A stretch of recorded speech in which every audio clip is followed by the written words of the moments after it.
The Sesh Podcast, episode 190, take one.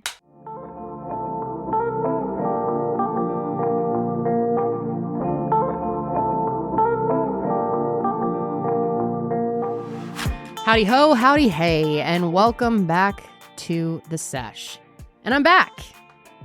Back. And my ass got bigger. Pretty face and a real nice figure. Hey, Suju shot. Hey. Something trigger or something. Yeah, I don't remember the rest. Yes, I am back. I'm so sorry that I wasn't here last week. I actually get so sad missing recordings. For real. Like, especially the Sesh, because I love the Sesh so much. It's so fun and so good for me. But yeah, we've had this like crazy childcare situation. Did you explain that last week? I did. Yeah. Crazy. Nanny's on maternity leave, had 2 temporary nannies. Both of them fell through.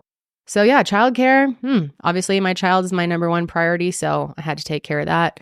And then I actually missed Mile Higher last week too. You did. So you won't see me in this week's episode, which I got super sick. Yeah, you did. I've kind of had a really hellish last 2 weeks, not gonna lie. It's been very stressful. Hey, but you're here, man. I am here, and I'm in a great mood today. You are.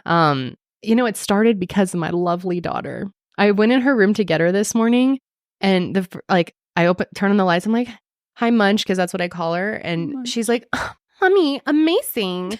She like grabs my outfit and she's like totally complimenting my outfit. She's like touching my necklaces and she's like, "Amazing." She told me I look amazing. And I was like, "That's so nice." And like sometimes, a lot of the times when I wake her up in the morning or even after a nap, she's like kind of grouchy. Yeah, who isn't? But she was in such a good mood. Amazing. She's like, "We're going to go play basketball." We just she got a basketball hoop for her birthday. So she was all pumped to do that. And she gave me this like big hug and kiss. And I was like, you know what? Amen. You are everything to me. Like, yes. And now she's starting to be my hype girl. Yes. Like, she told me she was like touching my whole outfit. Amazing. When I saw her this weekend, she ran up to me and grabbed my hair like this and was like, "Oh." I was like going like this to my hair, like, "Oh." She's like, 10 times more hair than Mommy has. Yeah, she's just the light of my life, man. A funny little thing right now. Yeah. Childcare issues are definitely hard, but I think we've got it ironed out and I should be here going forward. Hell yeah, brother. But yeah, thanks for your patience. And sorry I won't be on Mile Higher this week either, but I'm back. I'm really happy to be back. But you're back and your ass got bigger. Yes, it did. To pull that trigger. Slay. And we are joined. I am Kendall. This is Janelle. We're joined by Sydney. Karelly is not on the show today. We're down a man. We got hella shit to do on the back end for work. Yeah, things have been a little nuts lately. We got work to get done. So yeah, she was nice just had enough to focus. Yeah, focus on other back end stuff. But regardless, we're here to put on an episode for you.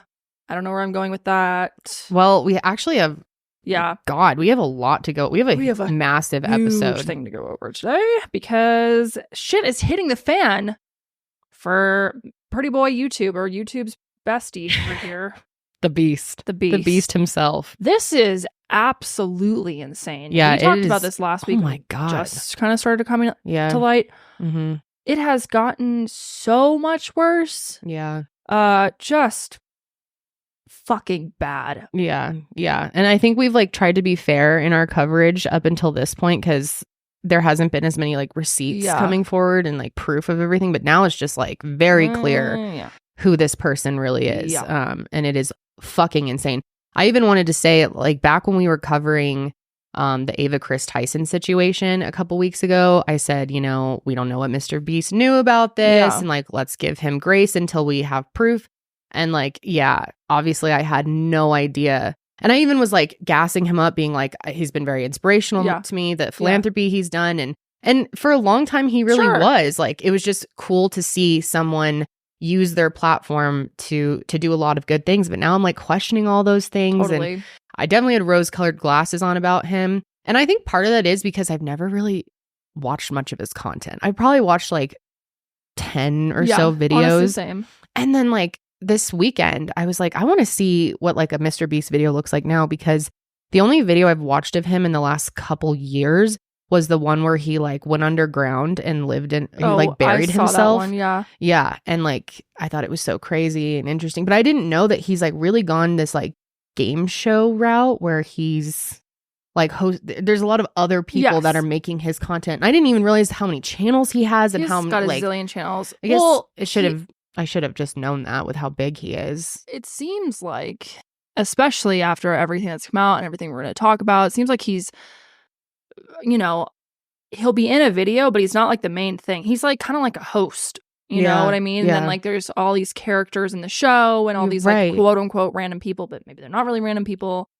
And he like pops in to check on them. But obviously the dude's doing like a million things at once, it seems like. So I think it's clear that he isn't fully involved or just blatantly ignoring all the red flags is what it really seems like. And And like, I'm sure you guys last week talked about the allegations of him faking a lot of the videos. Okay, yeah. So we probably went over a lot of that. I didn't have time to watch the episode last week. Yeah, but, we went over a lot of like the Beast Games stuff and a lot of the, you know, first allegations that were coming out of him, like faking the results to things and all. But now this is getting into like, in my opinion, even more serious. Oh my God, and frankly, disturbing. And it sounds like there's going to be a lot more. Like, this is just scratching the surface, what's starting to come out, and we have a lot to go over. But yeah, I had seen like video, like podcast clips of him in the past talking about like, people accuse me of faking my videos. They're 100% real. And I was just like taking his word for that because I never looked at them myself. But I watched this recent one where it was like two people. It was kind of like Big Brother. He locks two people in this, underground in this bunker. And then there's like this fake vault full of cash. Yeah. And I could not believe how obviously fake it is. It has to be. It seemed scripted. Oh, totally. Like, it's like the runtime of Big Brother, like 100 days they were down there. Yeah, right. And they're like trying to create all this drama over who's feeding the fish and who's cooking. You can tell it's so obviously fake.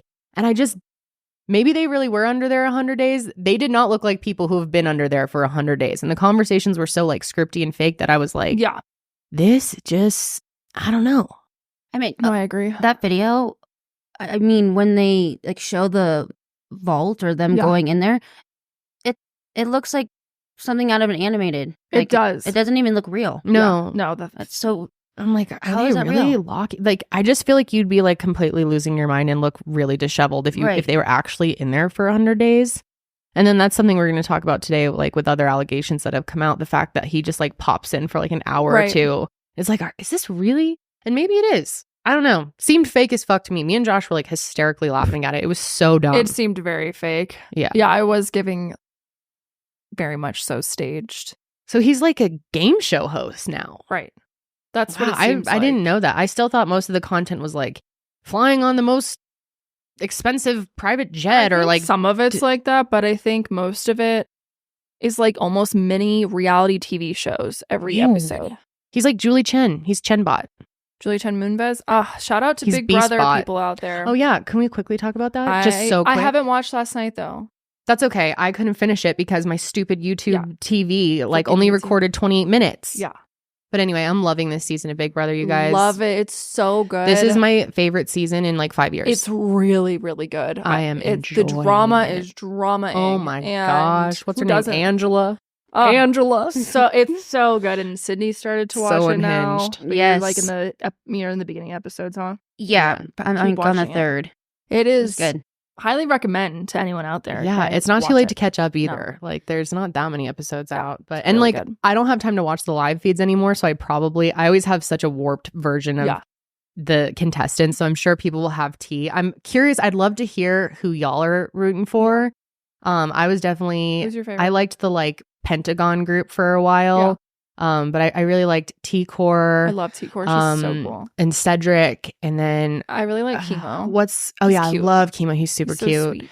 And then what's the girl's name? You love Tucker, don't you? Okay, yeah, but now I'm like, and I feel like people probably don't like him. I just get the sense because you don't really like him. He's not my number one. I like him, and maybe it's because he's a asshole and like he's a chef, and I don't know. He kind of gives me Jeff Wittick vibes. I just think he's funny, and I like that he's like really like playing the game and made some like risky moves. He's making it interesting for me, and I like him, but I have a feeling people like know things about him that I don't. I mean, but he's like my top guy right now.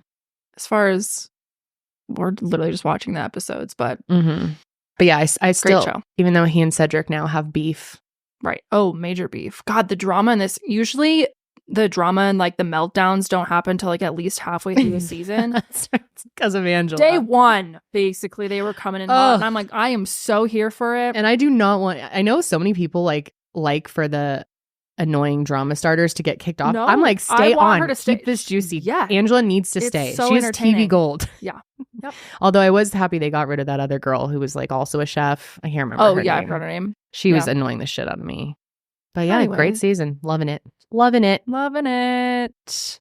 Julie is more annoying to me than ever. I was telling Janelle, I'm like, Kendall's a hater on Julie Chen Moonves. I think she's fine. I don't know. I don't know. I have my feelings on Julie. I think it all changed for me when everything that came out about her husband. Wow. And then she decided, I mean, he was accused of some pretty gnarly shit. And she decided to stand by him and started saying, Julie Chen Moonves. Like, I don't know. She ends it with, love one another. Good night. Yeah. It's just what is her real last name? It's not Moonves? It's her. That's her, like.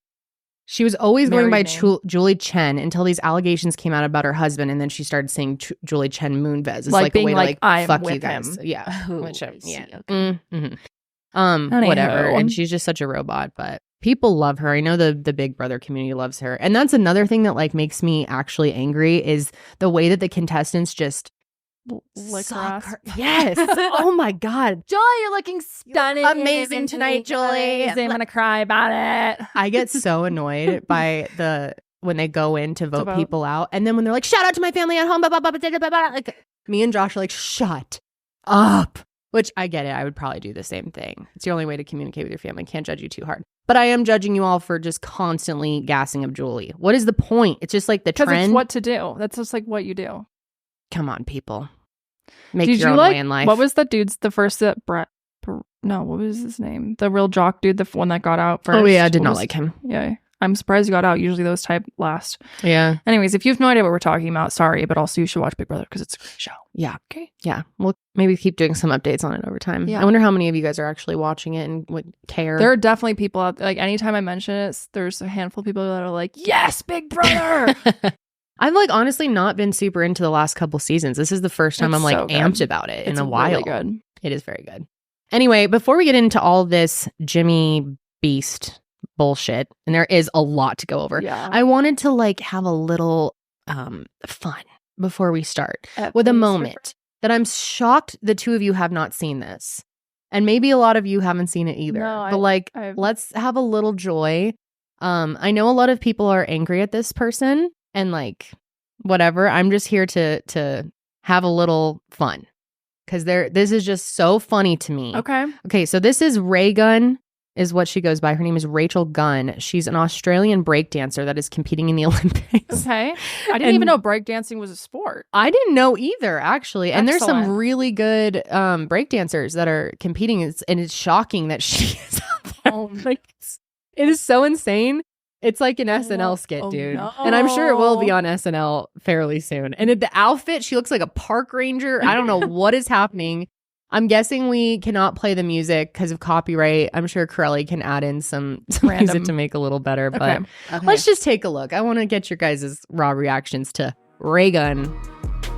Oh, shit. She's trying to fight. This is not She's real. the sprinkler. I know it is She's real. trolling. No, she's real.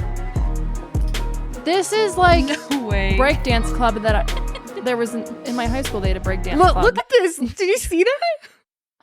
Dude, it's so incredible. Yeah, that is. Here, I'm dropping another TikTok with a better view. Oh, she's like pointing to.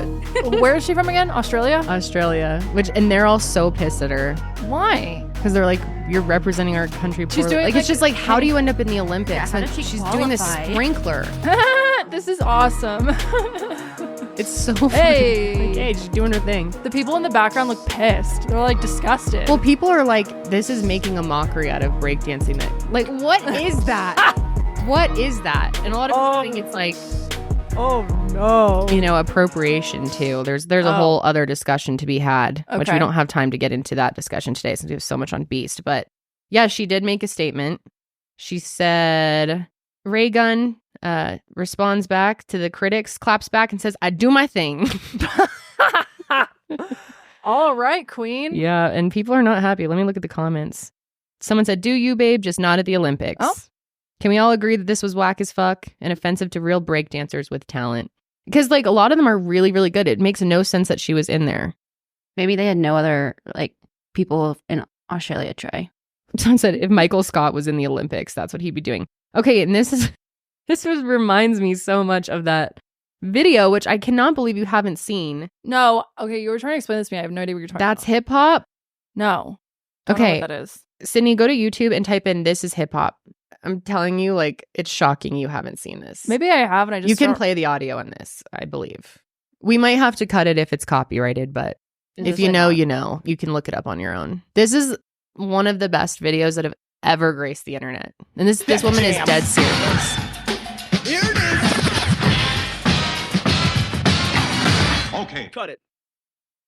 Hey, I'm Dina. Look at my feet. My feet are straight ahead. You don't want to do that. You want to turn your feet out. And I'm going to do this backwards. And that's what makes it look like hip hop. What this is with hip hop is everything's down low. It all is in a plie. I think the first thing you need to know about hip hop, it's all about your posture. And you know, growing up, my posture was really bad. My mom used to tell me all the time, stand up straight, stand up straight. Well, you know what? I was standing up straight. And hip hop is this. 1, 2, 3, 4, hit. And the more relaxed you are, that's what makes it hip hop. That's amazing. This is the first thing I'm going to say to you. You want to do hip hop? You got to stand like this. In a hip hop head, we have this. Boom, bam. Every time. Or Your hands are always from the 90s? Like this. This is the most 90s shit I've ever seen in my life. Hitting it. I know this whole thing by heart. Oh, who's this fucking dude? It's like her backup dancer. Like That's what we call popping. This is so from the I think it might have actually been her. Straight. That did not look like her. Straight. Okay. I went to this club, right? And this is great. They had no baggy pants and no sneakers. I was wild. I didn't know what to think about that. I took some of this from an African piece. In the African piece, it was like this. But in hip hop, it's like this. See, there's a difference. This is not real. This is real. This is 100% real. Dina's real. This is me. This is how I am. This is a lifestyle. This is it. I'm into points a lot. I'm into points. But they're not your average points. Def Jam. Def People Jam. ask me all the time, what are you going to do when hip hop goes out? Hip hop is an attitude. It's right here. It's how you feel. It's a style. So it can go out. Hit. Flex foot. Why have I never seen this? I don't know. Right Amazing. and how you dress. I love the way this you woman. Look. I want to tell you another thing that makes hip hop hip hop.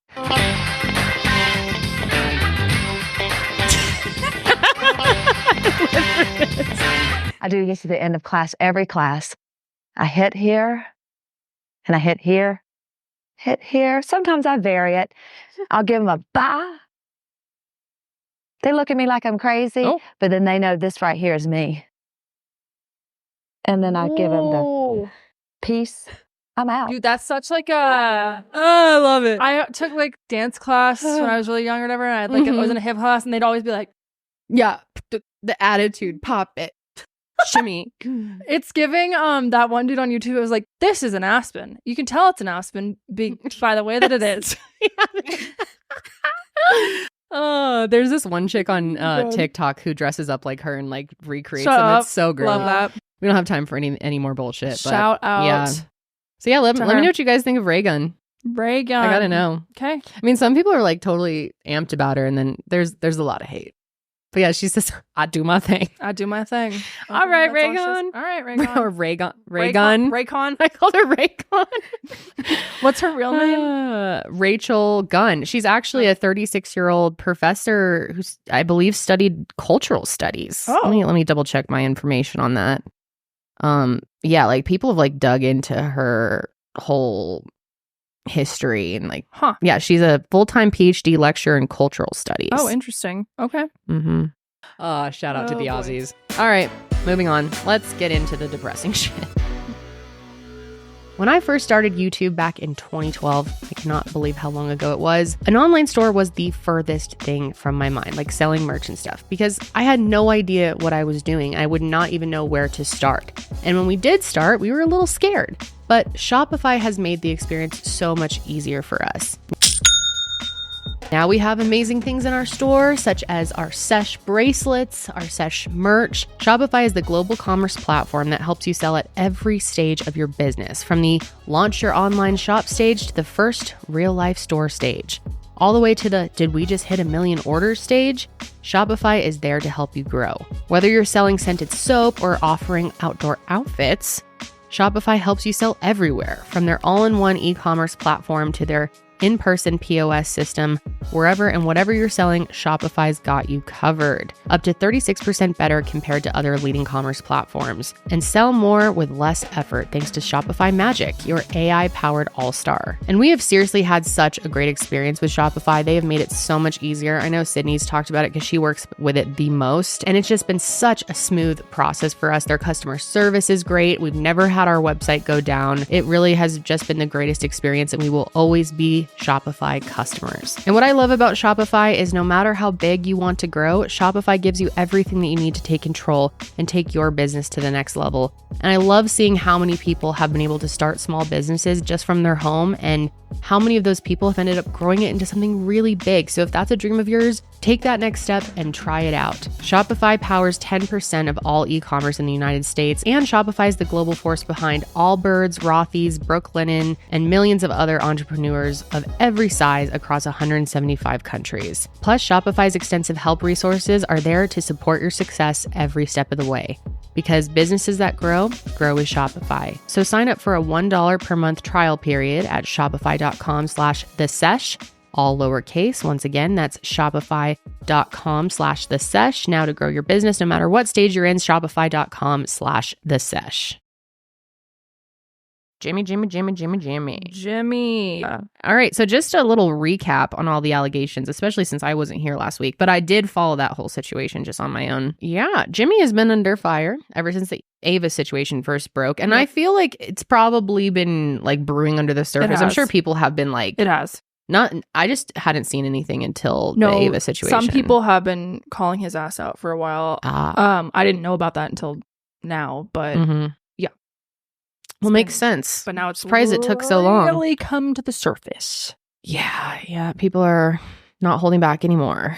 So yeah, we've talked about the Ava situation in depth, which now it does really seem like I have to be careful about my words here. And I do want to say, there were people commenting saying we're like trying to defend him because we want to like be in a Beast collab. So there are people who think that we want to either collab with Beast, which why would he ever give a shit about us? And also do a true crime collab? That we are like contracted under his company. That, oh my God, we that have is so zero affiliation with him. Things people come up with whatsoever. No. He has no idea who we are, I would assume. No, absolutely not. We have no connection to him. Don't care. Yeah, like we said. Yeah. And we're not some like big fans of him and never were. We were just like trying to be fair because there wasn't proof at the time that we knew of. Yeah. But yeah, now things have changed. Okay, so the allegations against Ava were grooming minors, sexually assaulting her assistant, a former MrBeast, I'm saying Meast employee, Dawson, aka Dogpack 404, made this expose, which you guys went over last week. We went over part one. So part 2 came out, which we'll be talking about a lot. And part 3, I don't know when it'll be out. It could be out before this episode goes live. I kind of doubt it, only because the second one was out like 2 weeks after the first one. So chances are we'll be covering it again next week. So yeah, it'll just depend on when he... Because by what they're teasing, it sounds like it's going to get even worse. I would think so. Yeah. I also have to say, I love this Dogpack 404 person. Yeah, same. Very funny. I loved that he did a little nod to Content Cop, iDubbbz in the beginning. Oh, yeah. That was so funny. Really enjoyed that. Yeah, very well done. Very well done. I like these videos a lot. Well Definitely spoken. recommend. Yeah, it's interesting. He's only got 2 videos on his channel. I'm not sure if he like deleted all of his past content or if this was like his first content. Yeah, I'm not sure. I'm sure somebody knows out there. No, the channel was created in June 15th, 2024. Oh, damn. Okay. So, well, yeah, he's done a really good job with it. First video, 13 million views. Yeah, I've watched both of them twice now. Yeah. Because I watched them on my own and then I was like, Josh, you got to see this shit. It's crazy. Yeah. First one was called I Worked for MrBeast. He's a fraud. And this is what we talked about a lot last week of how he was doing like illegal lotteries and like faking all these videos and stuff like that. And then the second one, which, yeah, we're not going to go back into that because we already covered it. If you're confused, you can watch our other episode. But we're going to be talking about specifically the second video that he posted on August 7th, titled, "I worked for MrBeast. He's a sociopath." And this one mostly was this interview with this guy named Jake Weddle. And Jake is an ex-employee for MrBeast. He worked on the channel from 2019 and 2020 as a writer-director, and then also like appeared in some of his videos. And so a lot of it was him talking about his personal experience, specifically on this one video that he was on that never went live. But it sounds like he was cut out of a lot of videos. Yeah. Or like his parts were cut down as well. That's what it seemed like. Yeah. I also really like Jake Weddle. Obviously, I haven't watched that much of him, but from what I've seen, he seems like a good dude. I feel really bad for him. Yeah. And at the end of the video, they start talking about how MrBeast knowingly employed a sex offender, and they start like, which we'll get into more because there's info on that. And it's just disturbing, to be honest. But Delaware they really made it sound like the next part would just be even worse. Yeah. Like, yeah. Which I'm like, I don't know what that means. Yeah, he straight up like starts it out by saying that people on his team, specific, I think James, I don't know who that is, but like had been contacting him and his team, which I don't know if he really has a team or if he was joking. Oh, yeah. But James is MrBeast. That's his real name. Jimmy's real name is James. I think. Oh. I think I know that is his real name, but I'm pretty sure that's who he's referring to. Talking about. Yeah. James. Mhm. Oh, James. Okay. That's his real name. I thought maybe it was. Oh, okay. Then damn. That's a good. Yeah, it probably is. Yeah. Yeah. Jimmy is short for James, right? Yeah. Yeah. Ah. It's like one of the. Okay. All right. Well, yeah. Yeah. He really went hard. And like, it's got to be scary to come out. Like lots of ex-employees have been coming out, and I'm sure it's like scary going up against him, like being afraid of lawsuits and stuff. Totally. But or even when you're like telling the truth and you have receipts. Yeah, I know that he makes it pretty clear that another reason he's been quiet is because, you know, he had a lot of friends that he worked with, and he was like, if I come out, this could potentially, you know, harm their career or whatever. Yeah. So. Yeah. Yeah. Very kind person, it seems. Last, we also mentioned Jimmy had hired a private investigator following all the stuff with Ava. And there is a screenshot of this supposed email coming from Jimmy himself. I'm not going to read the whole thing, but we'll put it up on screen. It's basically him being like, I wanted to update you on all the concerns that have been raised online. He hired some dude named Quinn from a top law firm to do a full investigation on Ava. And then he's like, as your leader, I take responsibility. I'm committed to continue to improve and evolve my leadership. And so has like 5 different things he's implementing. What? You're right. His name is James. Yeah. James Stephen Jimmy Donaldson. So he says he's going to hire a new chief of HR. He's implementing mandatory training about sexual harassment, LGBTQ, diversity sensitive training, workplace conduct, blah, blah. Listening sessions. I think this basically means, he says, holding listening sessions across the company to hear directly from employees about their experiences.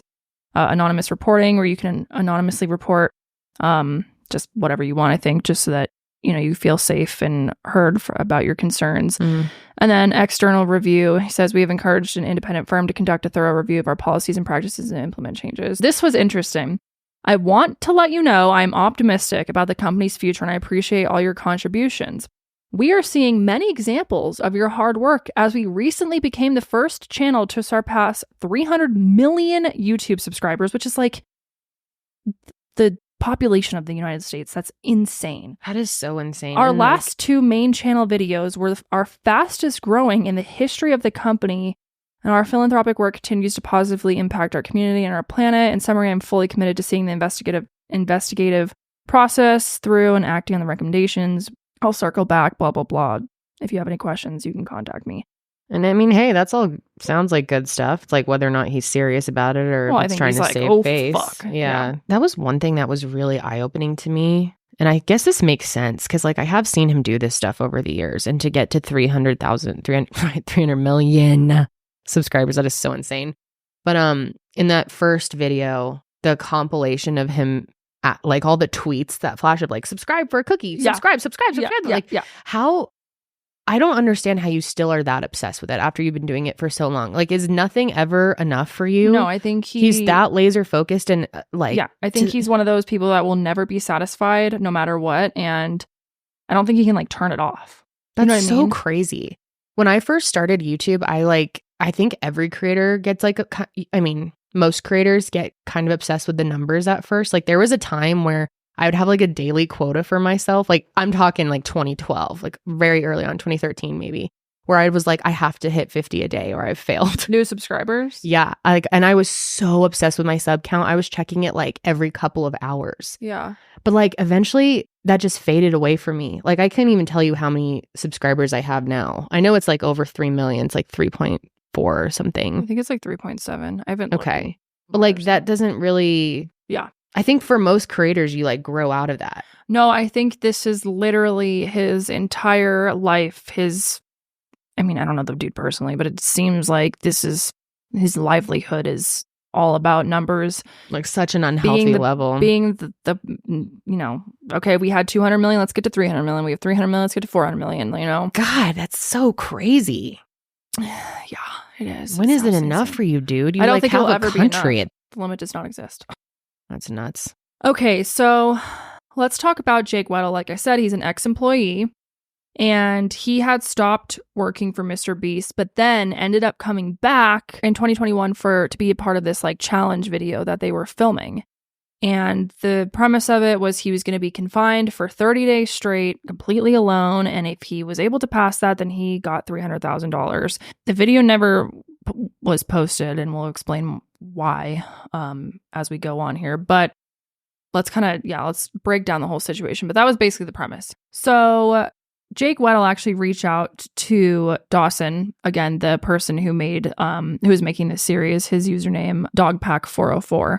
So we'll probably like kind of interchangeably call him Dogpack and Dawson, but that's his name is Dawson. And he reached out to Dawson after he posted his first video with his experience with MrBeast. And then they really do this whole interview together. Like I would say 90% of the video is Jake Weddle talking, and Jake starts with explaining what the culture was like and that there was this kind of unsaid split between employees. It sounded like there was the group of people who MrBeast really liked and they were like kind of in his good graces, and then they would receive raises and bonuses or whatever. And then there was like this other group that MrBeast didn't like as much, who didn't really receive those praises and bonuses. And Jake talked about how he felt like he wasn't being paid enough for the amount of work that he was doing.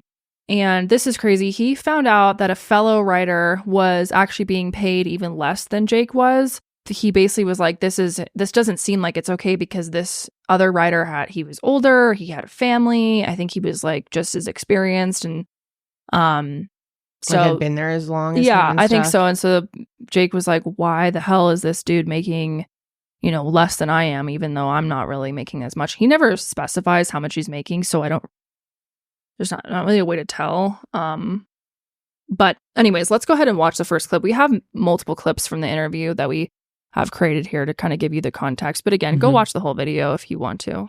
And I just walked into the writer's room. And that's one of the reasons why I left, was because I just walked in there and asked for not necessarily $1 gajillion, but maybe a salary that was more proportional to the work I was doing, given how much revenue that work was doing. And then, I talked about that, and I talked about the Writers Guild and how this is what Writers Guild industry standard is for the streaming internet content with ads. I thought that was the closest thing to YouTube. And I didn't even bring up residuals, because, oh my God, if I got residuals for every video I worked on, boy, howdy, I can retire. But the other thing I talked about was there was another writer there, older comic, black guy. He had a kid.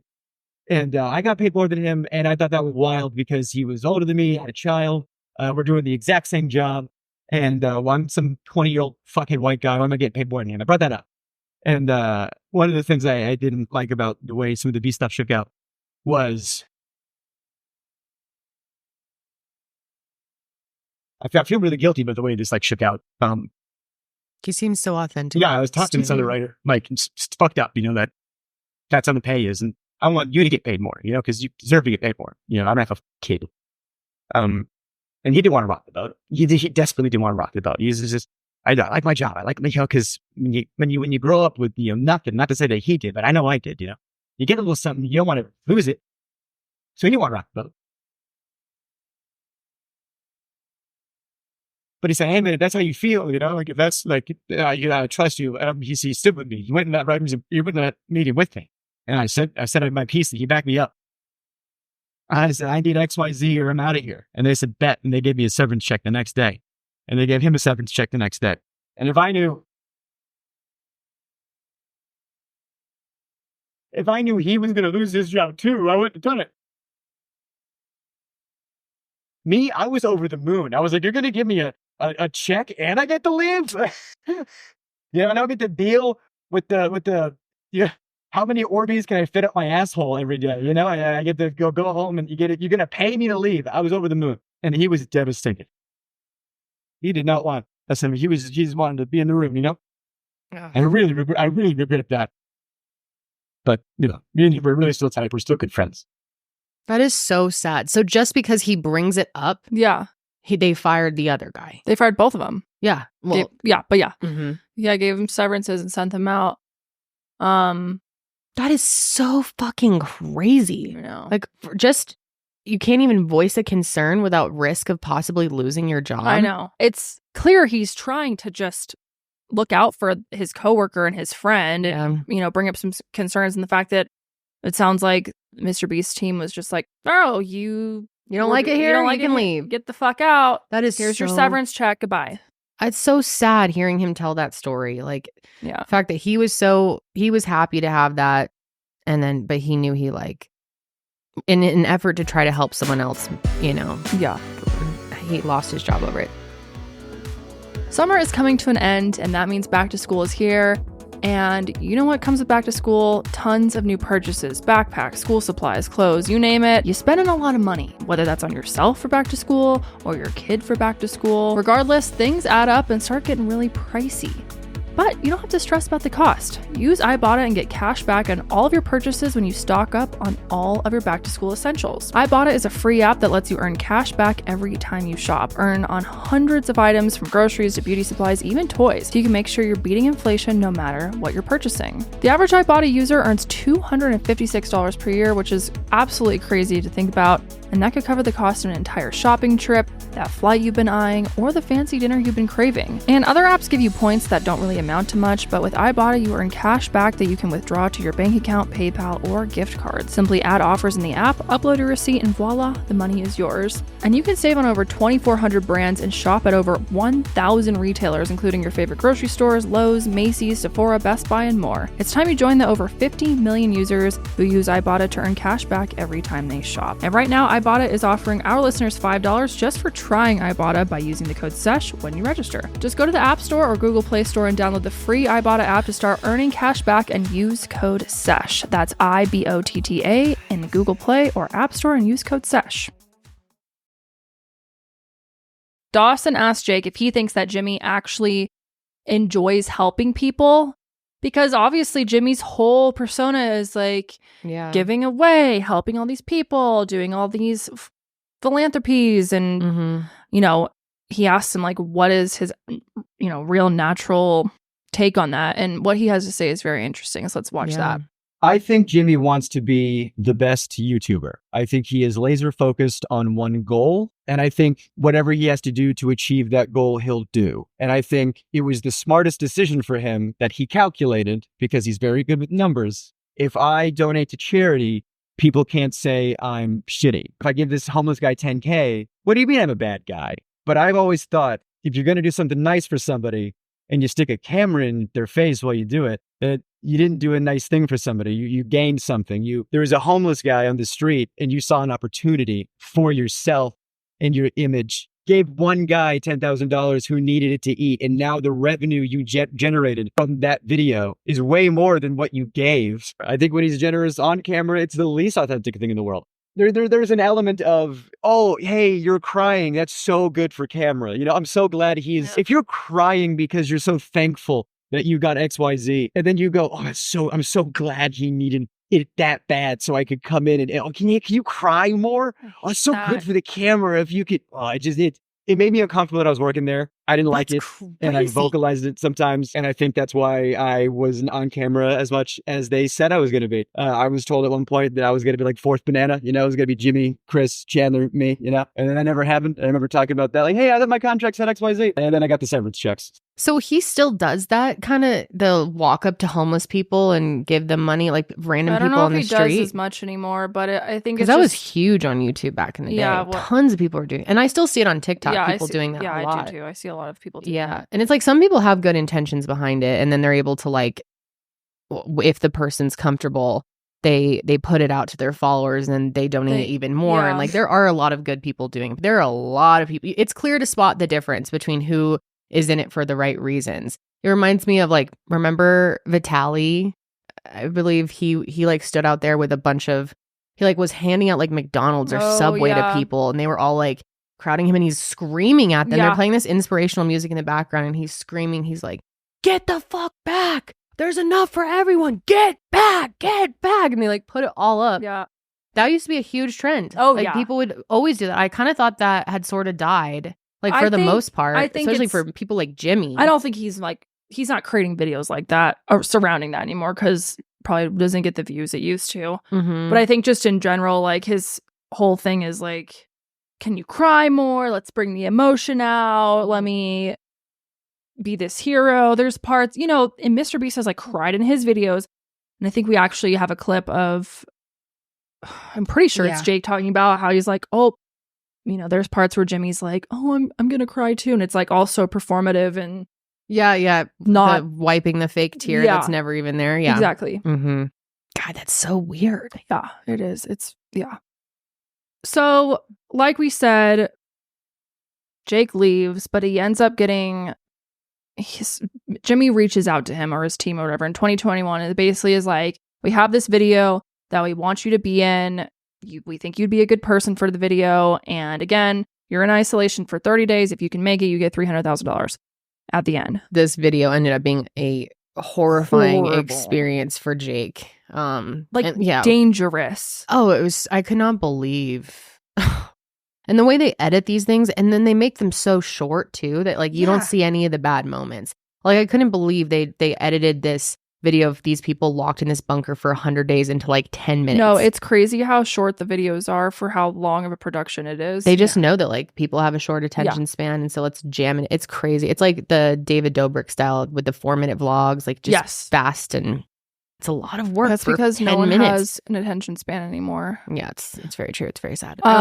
But yeah, let's hear it from Jake, his experience, because he's definitely the best one to explain how fucking awful this was. This was very eye-opening and disturbing.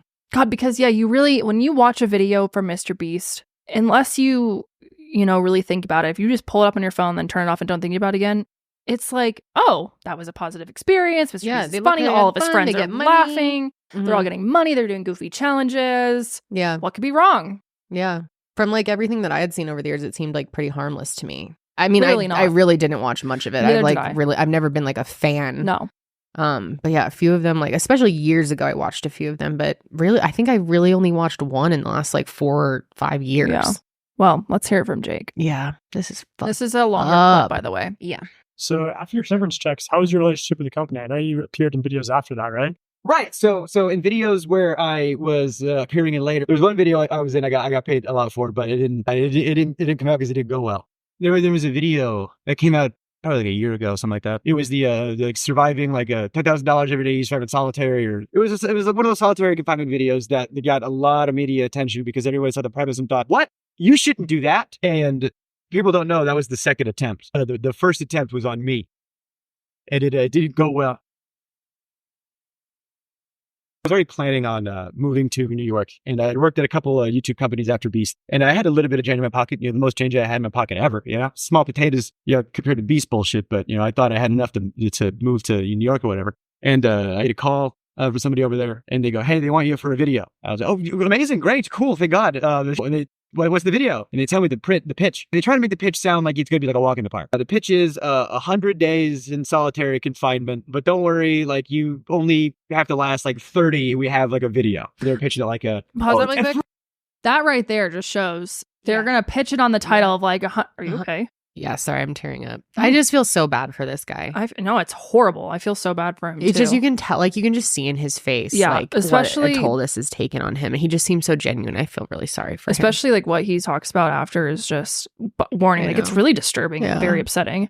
But you can just tell right away they're planning to stick him in there for 30 and title it for 100. Yeah, so they must have done that with the other. Totally. They're not in there for 100 days. Taking this shit. Sorry, First, it's going to be like a luxury vacation. You're going to have like a hot tub and an ice cream machine. And like part of the video is going to be you deciding like, what items am I going to get rid of, today? And it's like the choice. They were like, it's only going to be bad for you to last like 5 days tops when you have like nothing left. You're the first, it's going to be like a breeze for most of it. By the end of it, after 30 days, you're going to get $300,000 because it's $10,000 a day. And I don't know, man. I grew up poor in North Carolina. I said, excuse me.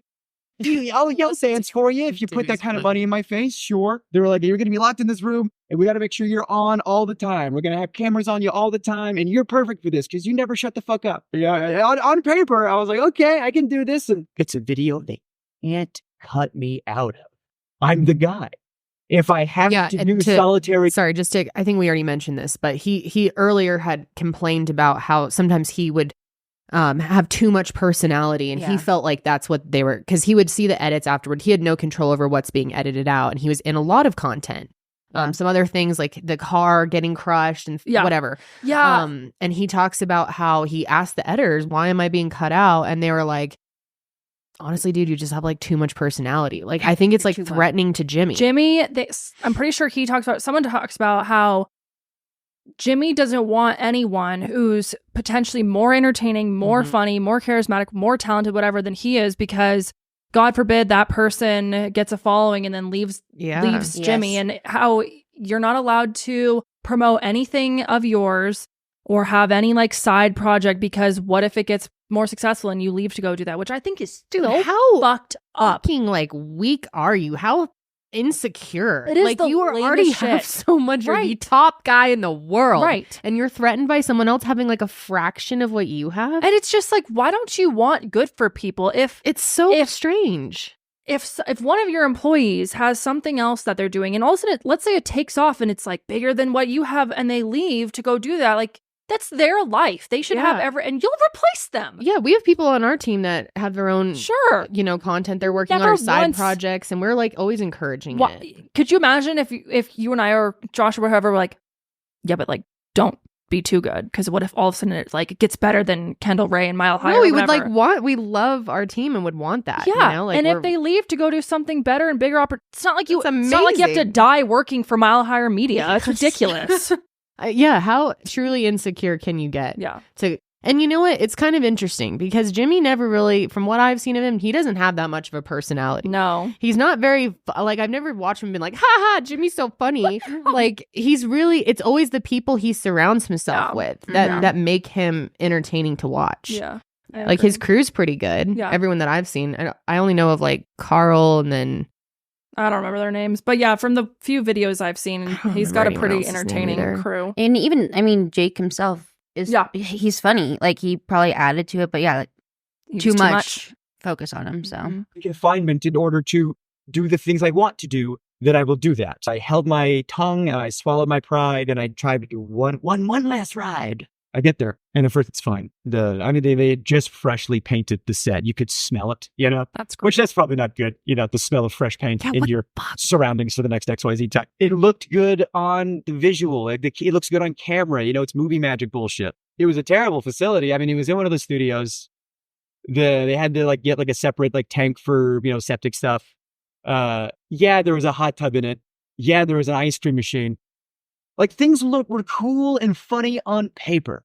But when you think about stuff, a hot tub that's not connected to a filtration system, give it 3 days, it's going to stink. Ew. There's not a hot water mechanism. So the hot tub was a lukewarm tub at best, which was a silly complaint. But the shower was always cold. And you're taking a quick shower. And I had cameras 24/7 on me. And the ice cream machine, let's talk about that for a second. The ice cream machine has 2 modes. On and off, reeking of smelly dairy mildew. So I got to choose which sense was assaulted at a time. I couldn't have all of them good. The little things started to build up. There was a bug thing wasn't like terrible, but it was a factor. And at first it was fine, you know, and you're playing it up like, cause you know, it's a video. It got to a point where they weren't turning the lights off. You know, I asked them, I said, can we like have like nighttime hours? And they said no, because it would fuck up the time lapse shots. The time lapse of what? Me sleeping? I mean, not sleeping? Yeah, I saw in other videos they did like, oh, you're gonna get XYZ hours of sunlight. Oh, great. Want to know how they figured that one out? I didn't have it. You know, one of the things was you got to take away your clock, so you didn't know what time it was. Okay, I got no access to sun. I got no access to clock. I don't know. Like the lights are on me all the time. I wasn't sleeping. I could not sleep. I had insomnia problems. Imagine being okay. We have 4 studio lights in front of us. After like 2 or 3 hours, I'm like, I want to get the fuck out. It's very bright. It is. Yeah, it really starts. And this is our tiny little set. Imagine being in like this giant room. There's probably like 20 plus lights, studio lights, and they won't turn them off. And they at won't night ever.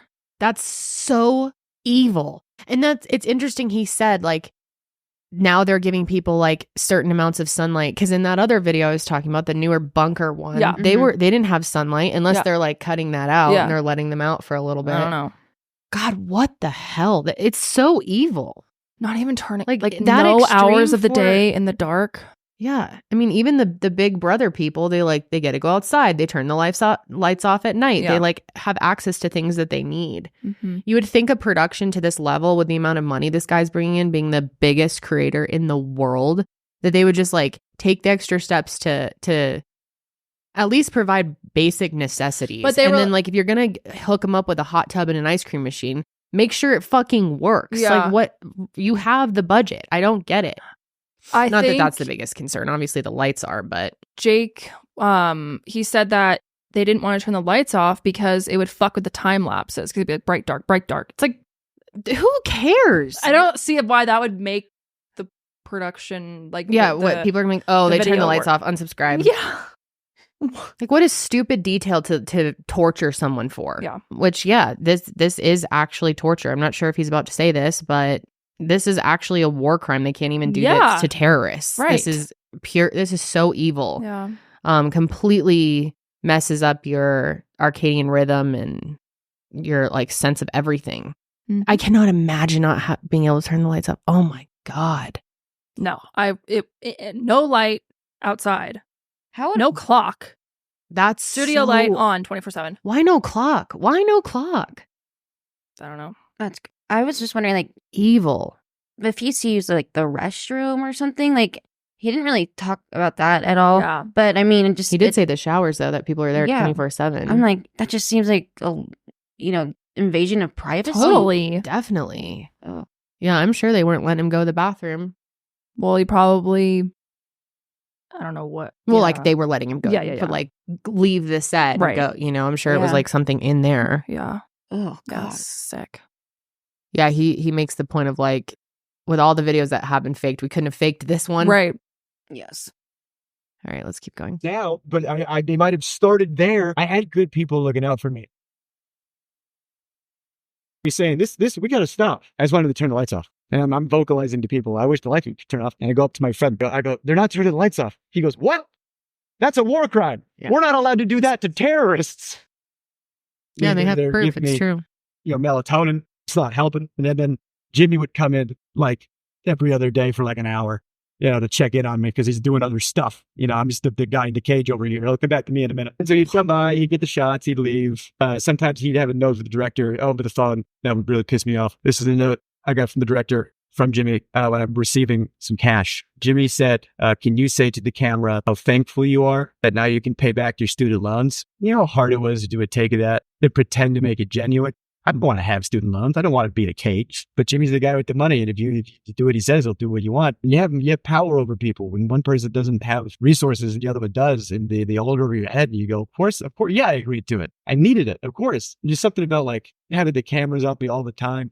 I was not having a good time, but we were filming a video. So I was trying my best to be funny. I had a very traumatic life. My dad is in jail for sexual assault of a minor, so this kind of stuff is very near and dear to my heart. I don't fuck around with this shit. The jokes about that in my act, so I'm in this situation where my mental health is not good. My physical health is getting worse, but we're filming. So I'm doing bits. I'm talking to the camera.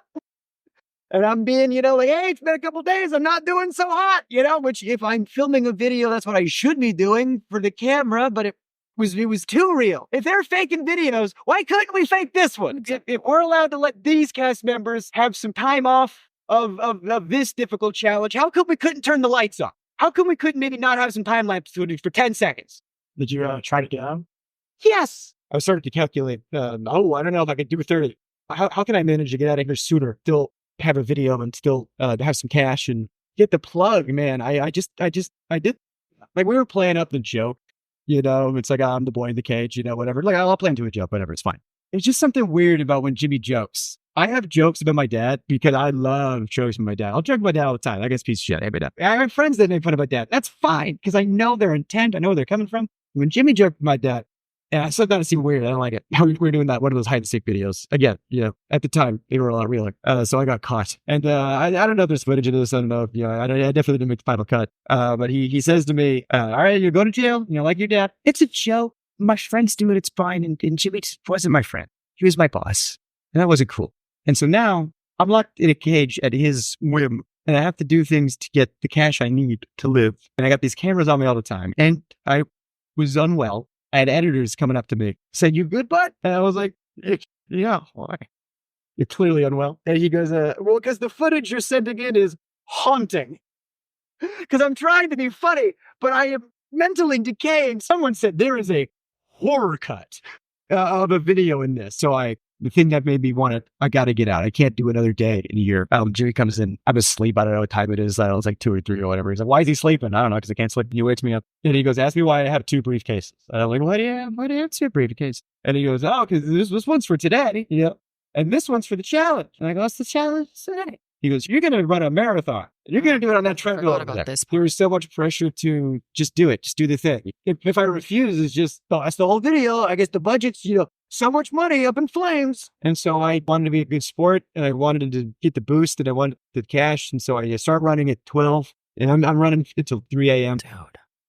I got off the treadmill. Oh, the blisters I had on my feet were like, you wouldn't believe. Just these big red. I couldn't walk. My muscles were like just the lactic acid. I got off the treadmill, and then the people that came in to like ice my feet, make sure I was good. And that's when I was like, I'm done. I'm done. I'm out. I'm out. And that's when I get psych in and talk to the psych about how I'm not well. And I asked him, I said, how much longer are you guys going to keep me in here? And the guy goes, realistically, like at least 7 more days. And they didn't let me leave right away either. They wanted to make sure, everything was fine. Then everybody was around me, making sure I was good, making sure I was okay. Yeah. But Jimmy had he was sitting in the chair, turned around like an evil villain. He turns around, he stands up.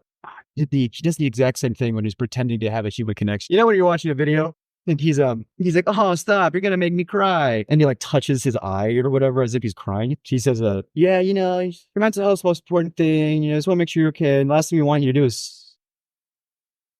I can almost hear the word "Sue" come out of his mouth. The S, he just stopped right before I got out. I did not yet. Why would you fucking say that? He goes, "Think of it this way. At least you get to keep what you earned. You were in there for XYZ days. You did XYZ challenges. So you got 100,000 some change. Give or take, and haven't been back on a Beast set in any official capacity or unofficial capacity since then. And I've wanted to say a lot of this for a long, long, long time. Dude, this is heartbreaking. Like, I really just feel horrible for this guy. What a terrible experience when he's talking about his dad and like being in the cage and how he needs this. Like, this just broke my heart. This guy, his story is so upsetting. And I'm sure there's so many people who have similar stories. Yeah. And then the fact that Jimmy was just like, "Hey, at least you get to keep the money." God, what a sicko. It's just disgusting. It's like, I wonder if it's all just like for the content, or is there any like part of him that kind of enjoys like having this power over people and seeing them like sort of suffer? I guess it's like, who can really say? Yeah, I don't know. I shouldn't make that assumption, but like, I do wonder. I'm not sure.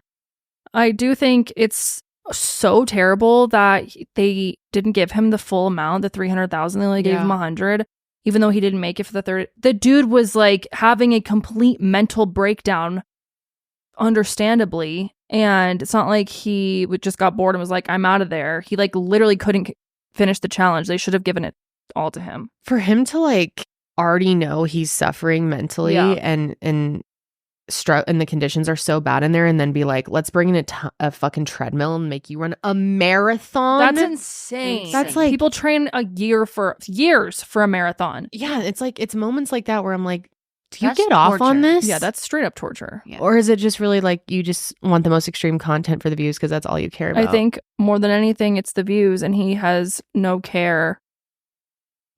But why would there's no boundaries? I don't understand how this would be entertaining to watch. Like, if you like, do people like to watch these people like in pain? Because the way they edit it, they don't put any like upsetting. Well, I haven't watched that much, but like from the one I did see, they make them look like pretty happy. And like the conflict they were having was like pretty lighthearted, like about feeding the fish and Right. I think that's what it is like you don't really, they cut out anything that doesn't make them look good. Yeah. Or if they're like that miserable, they'll probably put in moments of them like being like, this is hard. But they're not going to put in like him being like, they won't turn the lights off and like, check out my feet blisters, And this video didn't even make it out, right? No. So after he is done with the challenge, a little bit of time passes, and Jake actually goes ahead and shares some text messages of people that are checking on him.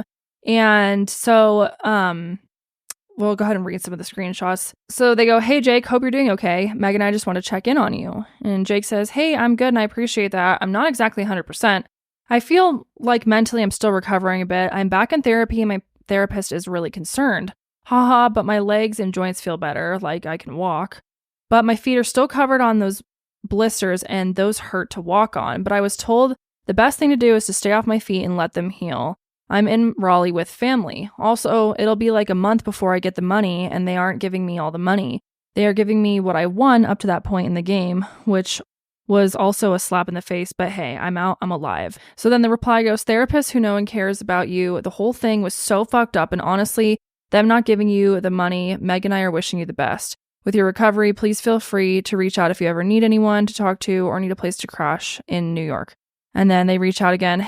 Hope you're doing well, man. Dude, that video you uploaded a couple months ago is money so good because he has his own YouTube channel. Jake responds, I appreciate him doing better physically. Mentally, I'm still kind of in a place. I still can't sleep. I've slept 5 hours in the past 3 days, marathon included. I don't know what's wrong with me. And thanks. I was going to upload that tomorrow, but a booker wanted to see a fresh tape, so I uploaded it early so they could see it. And they reply, lots of thinking too much, one might say. Hope they're taking care of you where they can. And Jake says, I mean, I was kind of shocked that they didn't pay me for the full 25 to 30 days.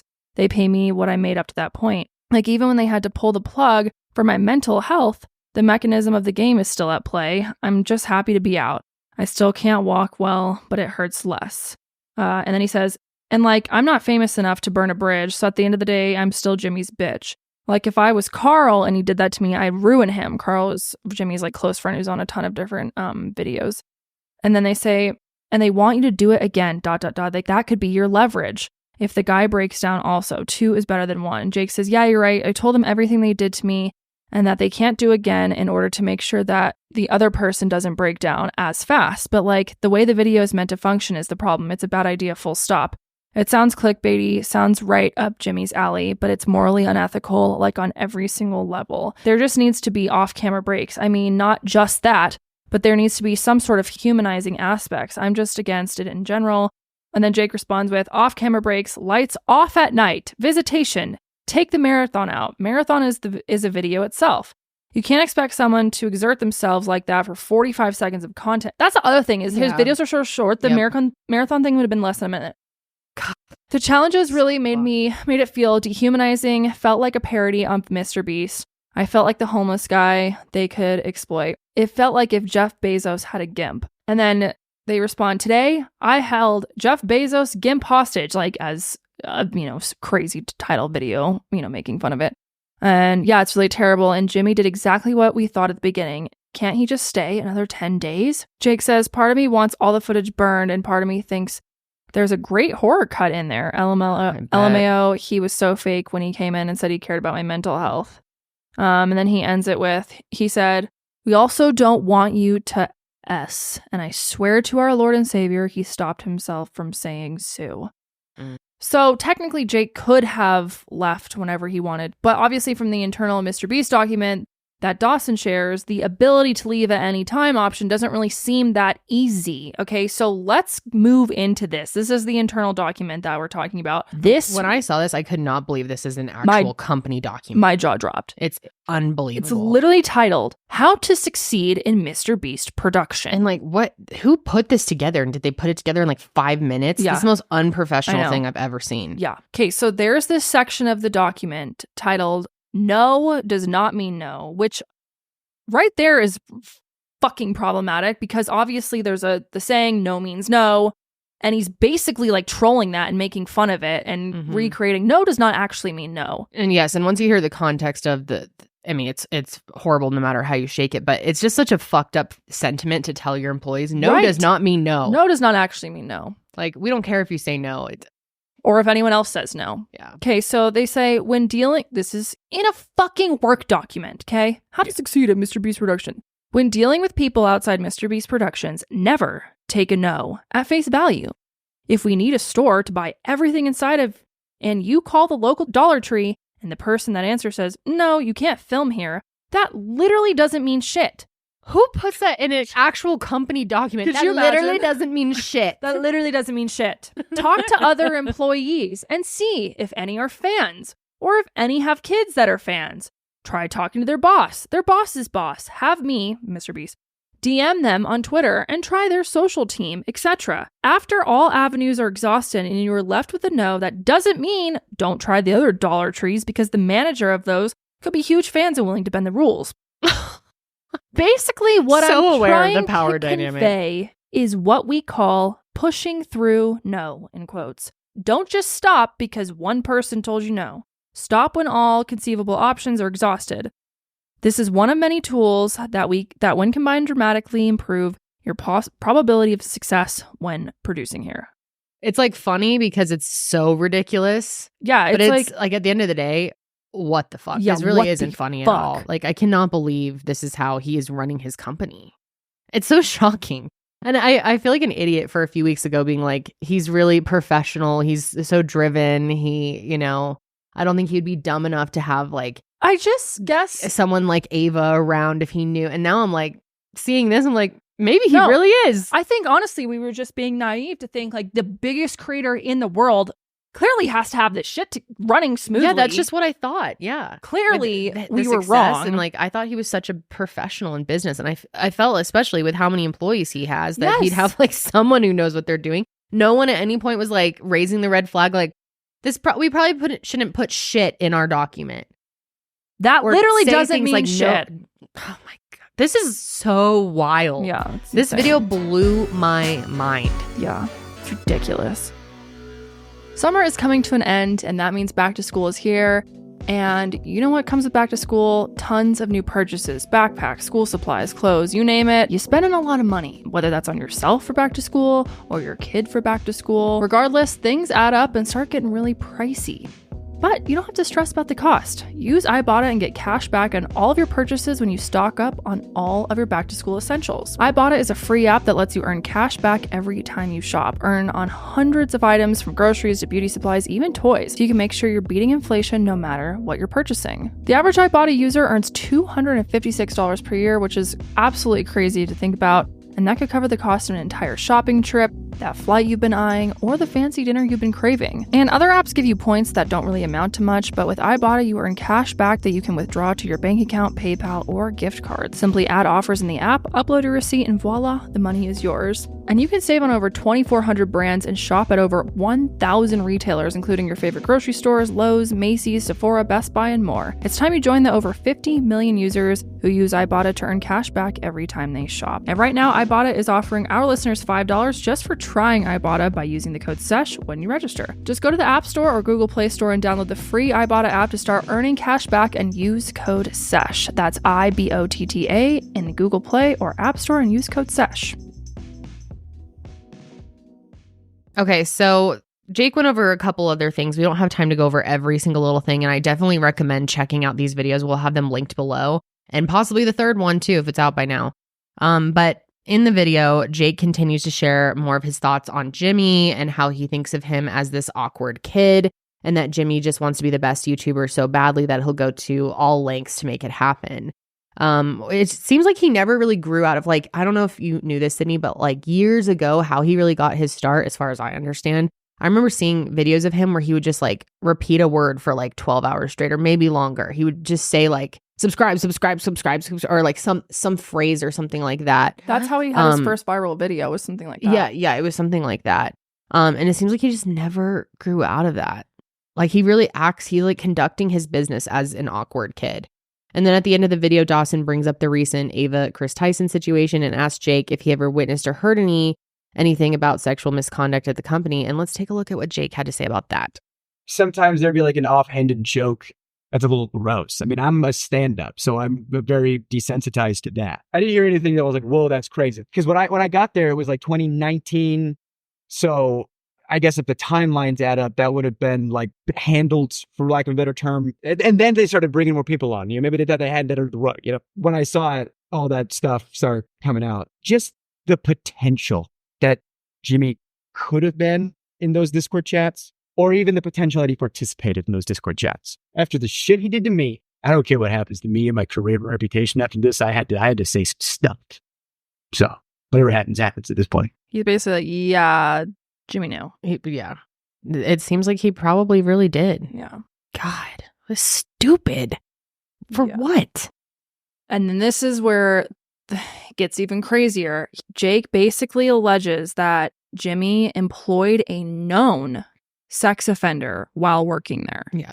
I've heard rumors. I can't confirm or deny anything. I don't have any tangible evidence, but I've heard stuff. I heard, people have been let go for sexually assaulting some very young people.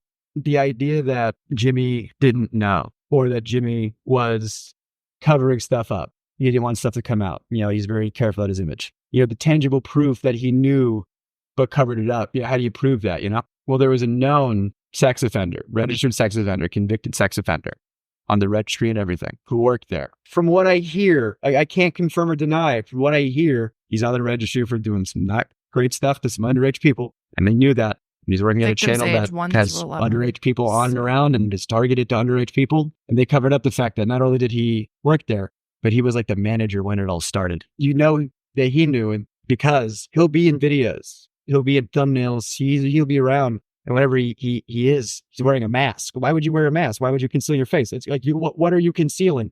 That you are a registered sex offender? And that your face could be looked up on a thing?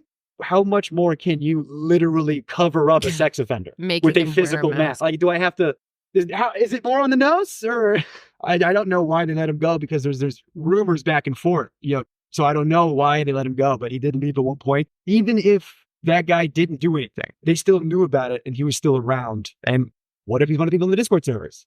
What if he's not? I don't know. But when I was there, they called him Delaware. It's like, why do you call him Delaware? I didn't know. Apparently, they called him Delaware because he's not allowed to go back to Delaware. The fuck? And Jimmy Newman? The likelihood that he didn't know is astronomically low. Yeah, and there's more coming out that definitely makes it look like he knows. Yeah. I think it's pretty safe to say. So this guy is named Jefferson Charles. Charles Jefferson. Oh, thank you. Right. It is a legal document. Got it. Charles Jefferson. Other name is Delaware. Yeah. Which is insane too. Because considering the fact that they make this content for children. Yes. It's so clearly for children, the way that, watching these videos now, especially, I'm like, wow, this is really like only a child could like actually enjoy this and like think it's real. And then their like fans are mostly kids and they're like bringing this person around them. Okay, so there's this other character in all of this other person named Jake Franklin, also known as Jake the Viking. And he is Delaware's brother-in-law. Okay, so stay with us here. And he's also a registered sex offender? No, he's his brother-in-law that has come out and like kind of defended him. So let me just read a tweet that Jake the Viking, again, Delaware's brother-in-law, says. He says, here's the truth. Yes, Delaware is my brother-in-law. Yes, he is a registered sex offender. When he was 21, and again, this is really fucking gross, you guys, so just bear with us. Trigger warning here. When he was 21, a 16-year-old girl accused him and others of SA when she was 11. Delaware took the plea deal. That's why there was no jail time, but he was still registered. His nickname isn't Delaware because he can't go back to Delaware. He's from Delaware. That was the dumbest thing I've ever heard. He's been back several times. He was hired before I was. Before being hired, Delaware sat down with Jimmy and Jimmy's mom, Sue, and explained them everything. So yes, Jimmy knew. But again, this incident happened in 2010. Delaware was hired in 2017, 2018. Delaware was also let go from the company before I was. Delaware was supposed to be a behind-the-scenes manager, but in a couple of videos, he was asked to partake because we needed more people. He was reluctant, especially in a straitjacket video because of his charges, and that's why he wore the mask. Delaware's charges are set to be dropped this fall. Delaware has been nothing but a good person, an amazing husband to my sister, and the best father to my 2 nieces I could ever ask for. They want no part in this, and they want to just live their lives away from the limelight. I understand why anyone would be upset and frustrated over these allegations, and I don't blame him. Hurting kids in any way is completely unacceptable. But in the case of Delaware, I firmly believe he did nothing wrong and look forward to the day that the charges are dropped. So basically, he's arguing that he didn't actually do anything. He just took the plea deal. Yeah. Which who actually knows? And whatever. Just like the fact that you were charged for that and that they're really trying to say this child made it up. Right. Okay. And you're literally employed not just as like a goofy dude to be in the videos. You're managing people at MrBeast who makes videos for children. How sick. Look at this picture of him with the mask on too. I know. For children. What the fuck is this? Yeah, he was featured in a few videos. I spent 24 hours in prison. That's ironic. Destroyed friends' houses and bought him a new one. I spent 24 hours straight in an insane asylum, but he was wearing the mask the whole time. That's crazy. Yeah, before being hired, Delaware sat down with Jimmy and Sue, Jimmy's mom. Yeah, Jimmy's mom's all involved in this. Yes. I heard that in another interview we'll get into later, but like she's a prison warden too. She was, yeah. Yep. And so she's like pretty involved in all of at least she was, yeah. Okay, so then at the very end of Dawson's video, after Jake leaves, he puts in this clip of him speaking with another MrBeast employee, a former one, talking about Delaware. And this person is anonymous and the voice is like really changed and very hard to understand. So I'm just going to read like the transcript of what this person says. But according to this person, MrBeast's team is working to expunge Delaware's record off of the registry. So this person says, Delaware was a hustler, dude. Like, to be completely honest with you, he was a hustler if there was extra money to be made, and Jimmy didn't care about who was making it. Like, if Jimmy said, I need a set done, and Delaware was like, would you do it for $1,000 more? Just go out there and fucking build a set for 8 hours by yourself and, sure, whatever. And it was Reed's idea to get him fired. Reed is MrBeast's manager. And we need you to get an A-play manager. And then he went through the whole cycle of different VPs and managers and people who, won't talk to us anymore because they're scared of Jimmy. And if you're going to do anything and get affidavits and testimonials from people, you have to move quickly because one of the people are going to go back and tell Jimmy. Basically being like, you need to move quick because Jimmy's working to expunge this shit. So that is so crazy. And why would he do that? Why would he take the risk? This person's that worth it to him? Why would you even? I think now because it's like, yeah, I actually don't know. That doesn't make any fucking sense because the word's already out. He's already. Yeah. But I guess maybe if it's expunged, then it looks to the public like, oh, he was wronged and he didn't ever deserve to be registered. But why even take the risk and the liability of having this person on your team, regardless of what saying. It's so bizarre. That's what I'm saying. Yeah, this whole thing just like makes no sense. Like, what a weird thing for him to spend his time on and a person to bring into his company, whether it's true or not. Yeah. And then making the mask thing, it's just so fucking weird. Yeah. So on the same day that Dogpack404 posted his video with Jake ended up posting his own video on YouTube. It's titled The Real Reason I Left MrBeast, bigger, longer, and uncut. Again, we'll have that linked below if you want to watch the full thing for yourself. But he recaps a lot of what he, talked about in his interview with Dawson, but adds some personal thoughts as well. He is a little hard to understand with all his metaphors, but he did make it clear that he's going to be sharing more and to get ready for that. And we cannot confirm this, but I think a lot of the metaphors he's using in kind of like cryptic verbiage is being used to likely prevent any legal action. Obviously, they all have to be really careful. Anyone that's speaking out against him seems like they're kind of trying to tread because I mean it's scary to come out against something so huge MrBeast and the size of this company. It is so And Beast is already sending cease and desist to Dawson, which Dawson's like, I don't give a fuck. Yeah, good for him. But yeah, his video is definitely a little bit confusing, but I think essentially is just like backing up what he said on Dawson's channel. Yeah. So we'll link it below if you want to watch it. Then on August 9th, he also put out another video titled Jake the Viking versus Jake the Weddle. And this video addresses the responses he received after Dawson put out the video of Jake being interviewed. He says that he has lost a lot of friends due to Dogpack's video, that he expected that it would happen. So I'm guessing like friends from working at MrBeast. Yeah. He also addressed Viking's tweets and said that he only shared information he was privy to. He says that this is the last video he will be talking about this whole situation and is going to get back into his comedy sketches, which I'm glad he's going to do that. Stand up. That's what most of his videos are. I got to check some of that out because I really like this guy. So yeah, and then kind of a random side note, I haven't followed a lot of what's going on, to be honest, with the MrBeast games, the Amazon stuff. Yeah. I've been like so busy dealing with my personal life and whatever that I have not had full time to dive into all of that. But I have heard like the general what has happened, and it's so crazy. Yeah. Holy shit. Yeah, it's crazy. Which, watch their episode from last week for more information about that. But yeah, I mean, I heard about the stuff with the insulin and the banana and the like women not being given underwear and people leaving on stretchers. So like I know the gist of it, but unreal. So Rosanna Pansino, we talked about her last week. She has had a lot of people who were contestants in Beast Games reach out to her, and she was kind of like reading their testimonials for their, their experience in the games. And so I kind of just wanted to mention this, but she actually tweeted back on August 8th, I have heard rumors from people working close with MrBeast that he is hiring PIs to investigate those speaking up against him. Thank you to the people who reached out to warn me and others. I now have confirmation from several people that individuals are indeed being offered money to fabricate stories about me and others. I have identified some of these people already. They began harassing my friends as of last week. I am keeping all the receipts. So it sounds like he is paying people off to write up stories like defaming others that are speaking out. God. Which is so fucking bad. Dude, that's so evil. Yeah. God, what a mess. I know, and he's handling this so bad. Yeah. And he hasn't made any type of, I'm sure he probably will, right? Some type of response, or maybe he won't. Maybe he'll just like hope it blows over. His last response was when he like made a tweet being like, I'm high. That was when the whole Ava thing came out, and he was like, I'm hiring. Oh yeah, right. That was the last thing he said. PI. Huh? Yeah. Or whatever.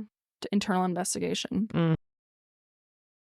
So tell me, has summer done a real number on your hair? It's definitely done one on mine, especially because in the month of June and July, I was swimming so much. I was at the pool all the time. I was in the ocean, and my hair was getting so dry. I feel like the chlorine was making it a really weird, like crunchy texture.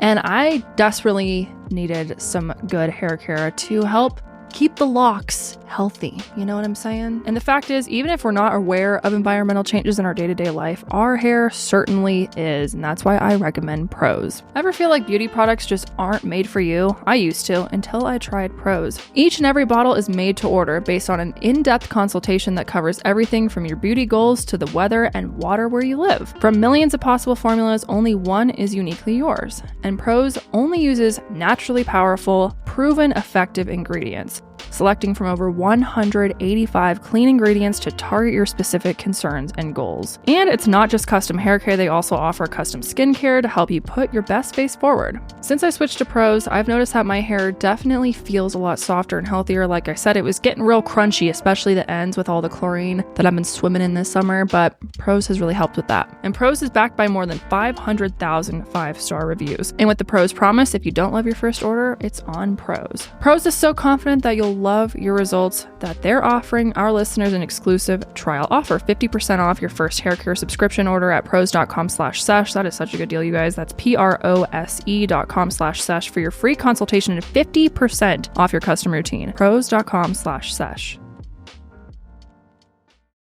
Moving on, definitely check out all of this. But there are several other people that have come out who have worked for MrBeast.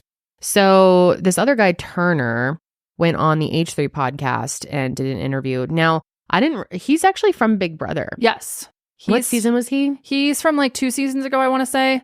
Do you remember him? Yeah, vaguely. Yeah. I wasn't that into that season, but so I do somewhat remember him, yeah. He was on Big Brother. He's also a fan of H3, and so they had him on after Big Brother ended, just to kind of like talk about Big Brother. Have missed that. I don't remember that interview at all. He also talked about the fact that he had worked for MrBeast in the past, but the stuff he was saying wasn't anything. It was pretty mild. Did he work for MrBeast before or after Big Brother? He worked for MrBeast before Big Brother. Gotcha. Okay. Yeah, he was like an editor. But his interview was pretty much like he was kind of like, oh, he wasn't the greatest, but like he wasn't going hard. And he said that afterwards that he got a shit ton of hate because people were like, how dare you fucking go after Mr. Beast? He's done so many good things. Yeah. Yep. Which is like generally what most people thought about him up until all of this. Yeah. And I'm sure there's still plenty of people who are defending him.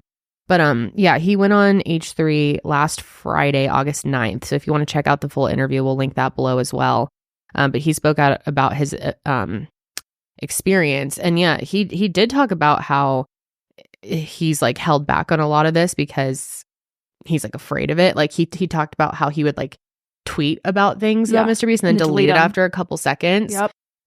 Which I like totally get. It's scary to go after someone this massive with a lot of power. But what he says is, this is fucking crazy what he says. And of course, you know, everything is alleged. We do have to say that, but this is so disturbing, by the way. Crazy. So just warning, but let's go ahead and it's why Delaware actually needed to come in. It was because at the time, the first manager that ever worked there, his name was Dan, and he was actually a really good guy, but everyone was consistently making these jokes wildly inappropriate about his like 5-year-old kid, like gonna go home and fuck insert name, like what the craziest thing. Who was saying that? I know. Well, Ava, Jimmy, it was like the thing. It was like funny edgelord kids, which is crazy. So hold on, this guy Dan is just like a normal ass dude with a daughter, son, but yeah, a son, and so they were all joking about.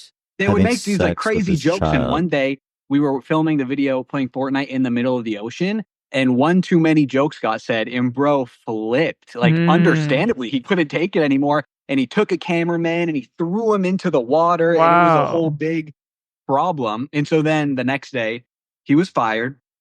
Delaware came in a week later, and it's so funny how this same environment that we're around kids all the time, that's his fan base. And then he brings in Delaware. There's this fostered environment with Lolly that they all think is so funny. And it's like the combination that doesn't sit very well when you add all three of those things up. So yeah, it was just nuts. I think Cody Coach should start working there. Wait, hang on. Just insane. I just have to say, I am so disturbed and confused by how these people are making jokes about like pedophiles and Lolly. Like, what about this is funny? I mean, I get like inappropriate jokes. Like you and I goof all the time. Yeah. But not about that kind of shit. Like, fuck? Exactly. Like, that's just I don't. Disgusting. What about this is funny at all? For this to have been like a running thing for them, it seems like they all enjoyed making these types of like. There is nothing funny about this. You have to be so sick to find humor in this at all. Yeah. I really. It seems like that was. It's giving very much like locker room banter. You know what I mean? Yeah, but like so much worse. Yeah, but it's the idea of like, oh well, we're all like in this little group together, and it's just like what happened. Well, it's just like what we talk about when we're together. It's just I'm not making excuses. I think it's disgusting. Yeah, and it's like I've been around plenty of people that make jokes that I'm like, way too far. I still have never heard anyone make jokes like this. Right. I've never experienced it. I did not know people even. Totally, it's not even a joke. No, there's nothing to joke about. If someone said that to me, I'd be like, oh my God, I would kill them, dude. If someone was making a joke like that about Holly, I would like, I'm sorry, I would throw hands. No, I would fucking rage. The fact that he lost his shit, like, I don't blame him. And then he lost his job for losing his shit. Yeah. What the hell? Yeah. What kind of company are they running over there? This is so insane. The fact that Jimmy's part of it too. Disgusting. And Ava's just like a pervert, it sounds like. Oh yeah, totally. Yep. Fucking insane. Okay. And I wasn't going to speak up. I'm already like, have problems of my own at the workplace. What am I going to say? This 18-year-old at bottom level. I'm not going to be like, hey, Jimmy, slow your roll. I'm no. Or something. And yeah, we were just told he had a record. I didn't know what it was for until this all came out. And I was like, dude, is that freaking Delaware? And then I was like, oh, wow, this all makes sense. What was Delaware like? Oh my God. So, I mean, this is a little sidestep, but when he was coming in, he worked at Best Buy at the time. He was like a Best Buy manager. I don't really know how that translates, but he came in with like a pair of headphones.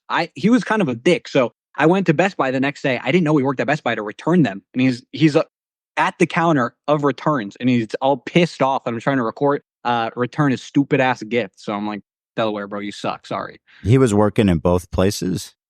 Yeah, for about a week. I think he's probably had to take, there was an overlap. But no, I definitely didn't like the guy. And like, again, he facilitated, when you're a manager, I think if everyone's talking about lolly discords, maybe shut it down. I don't know. That seems like the best route to go. You're a manager. So, and it's so crazy, especially when people are like, yeah, he had no idea about Chris's whatever. It's like, bro, that was like a funny joke to them. Well, I to be fair, and even in my original video, I've said like, I tried to be as fair as possible. I don't think Jimmy had any idea about the meeting up with people. I just don't know. I feel like that was like Ava's dirty secret at the time, but they definitely knew about the lolly. That was like funny to them. They're like, yeah, look at the lolly Discord. Did you check the lolly Discord? I had worked there for like 2 weeks when they were like, yo, you mess with lolly, bro. I'm like, I don't even know what that is. And so, who asked you that? Absolutely insane. Who asked you that? I know. And at the time, I'm 18. I didn't want to get sued when I made my original video, but there was so much stuff going on at the time. There was soliciting prostitution. There was what? Yeah, you hear that? That's not even like, it's like the least of it. Yeah. Jesus. Wait, you say whatever you want now, boy. What? Dude, I don't necessarily want to get sued. So this is in Minecraft. I don't know. There was so we all hopped in a Minecraft server for a bachelor. Pause this just for people that don't understand. Oftentimes people when they don't want to get sued or don't even want to be like YouTube censored or anything. They'll say like in Minecraft this situation happened. In a fake Obviously world. It's not like actually what happened. But yeah, he's using like Minecraft lingo to explain this. Party and then yeah, dude, the 3D animation is crazy. So wait, I'm curious. Who was saying what? What was the deal with they were all talking about a lolly server unaffiliated with MrBeast, but they were all a part of this lolly server where people shared? Well, I know the main accusation was just that Ava was in the lolly servers. I just know that there was like a writer's room where Chris's like big desk was, and I know it was referred to, check this out. Oh, Turner, yo, new kid. You ever heard of lolly? Look, and then this is making me nauseous. I don't know that everyone was in the server. Ava was 100,000% in the server. That's I mean undeniable, but they all knew and thought it was funny. It's so gross to think about, bro. It's a kid. Like, what the fuck? I don't know. So it's Ava who's kind of in there, always trying to like get people involved. It sounds like. Yeah, they're doing the real groundwork on this project, and then yeah, it's nuts. I feel like the problem was the only adult in the room was a convicted pedophile and the mother, and so it's like, who exactly am I going to go to for help? Like now, obviously there is HR probably, but at the time, absolutely not. That's kind of all I have. But I felt like it was definitely like something to add to the conversation. It's interesting that he says like the only real adult in the room when it's like they were adults. Yeah, the other team members, but that's how immature that these people are. So he can't even see them. Yeah, his mom, Jimmy's mom, and fucking Delaware, of convicted sex offender. It's really great. That's really, really great. Yeah, it's God, I'm really starting to feel nauseous. It's just so sick. I know, it's disgusting. Okay, so recently, MrBeast's ex-girlfriend also spoke out about Jimmy, sort of. Kind of. I mean, it's pretty clear who she's talking about, but her name is Maddie Spidell. I don't know. Spidell. Yeah. She's a lifestyle YouTuber. Okay, yeah. So she posts on Instagram, on her stories. The two of them, just for reference, dated from 2019 to 2022. And on August 8th, she went on IG stories and said this: at YouTube, you need to reevaluate who you're putting on the trending page. Heart. So yeah, very obvious what she's talking about. Mm-hmm. She also said, this one's a lot more information. She said, I've spent years being quiet, never acknowledging that time in my life, just quietly cheering on those who I saw mistreated. I don't want drama. I don't want anything. I just want to speak up for my 19-year-old self. 19 to 21 are formative years. As a young woman, it impacted the way I saw myself and the way I interpreted my future and how I trusted men. There was no user manual. There was no instructions on how to deal with gaining a following quickly. No cheat sheet on dating someone famous. I did the best I could, but I was not okay. Months of therapy, so many journal entries, long talks with my mom. Why do I still feel like it was all for nothing? I believe I should be used as a cautionary tale. If something is too good to be true, it probably is. How he treats other women will ultimately be how he treats you. You are smart, beautiful, and capable of a career, life, and relationship you are proud of. I do not aim to take anyone down, just simply and explicitly tell you that there are scary people out there, people who will hurt you, use you, spit you out, and then tell you it's your fault. It's all of our jobs to protect our friends, our moms, our wives, our sisters, our daughters, ourselves from people like that. If you see something not cool, speak up. So it's like, God, I wonder what all she knows. Pretty obvious, yeah. And then people were like digging through her social media and stuff and finding other things that they believe is pointed towards Jimmy. Like this one tweet, she said, 3 years away from that weirdo, my skin is clear, my relationship and friendships are flourishing, I'm frolicking in a field. She's so vague. She said nothing. From the looks of it, I don't need to.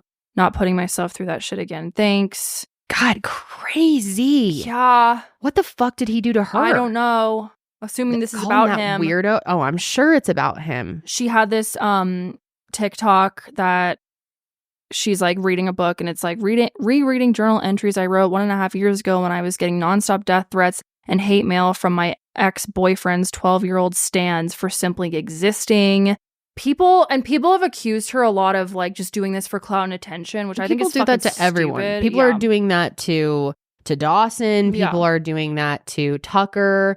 People are doing that to Jake. Mm-hmm. I mean, anyone who speaks out always gets called out for clout and attention. Yeah. Okay. And her brother, Jed, well, at least this person's last name is the same, and they are claiming to be her brother, tweeted, she made one Instagram story that didn't even mention Jimmy. This clown has made 4 posts about it. Imagine being this sad and bored at 45 years old. Do you think you're owed an explanation as to why she needs therapy? All the other shit that's finally coming out about this clown has already made most assume the worst. She made one post sharing as much of the truth as she's willing to share. So basically being like, all of you people who are being like, oh, she's just doing this for clout, need to fuck off. Yeah, well, there's always going to be unwell idiots on the internet. That's part of it. Yep, pretty much. Good for them all for coming out. Yeah.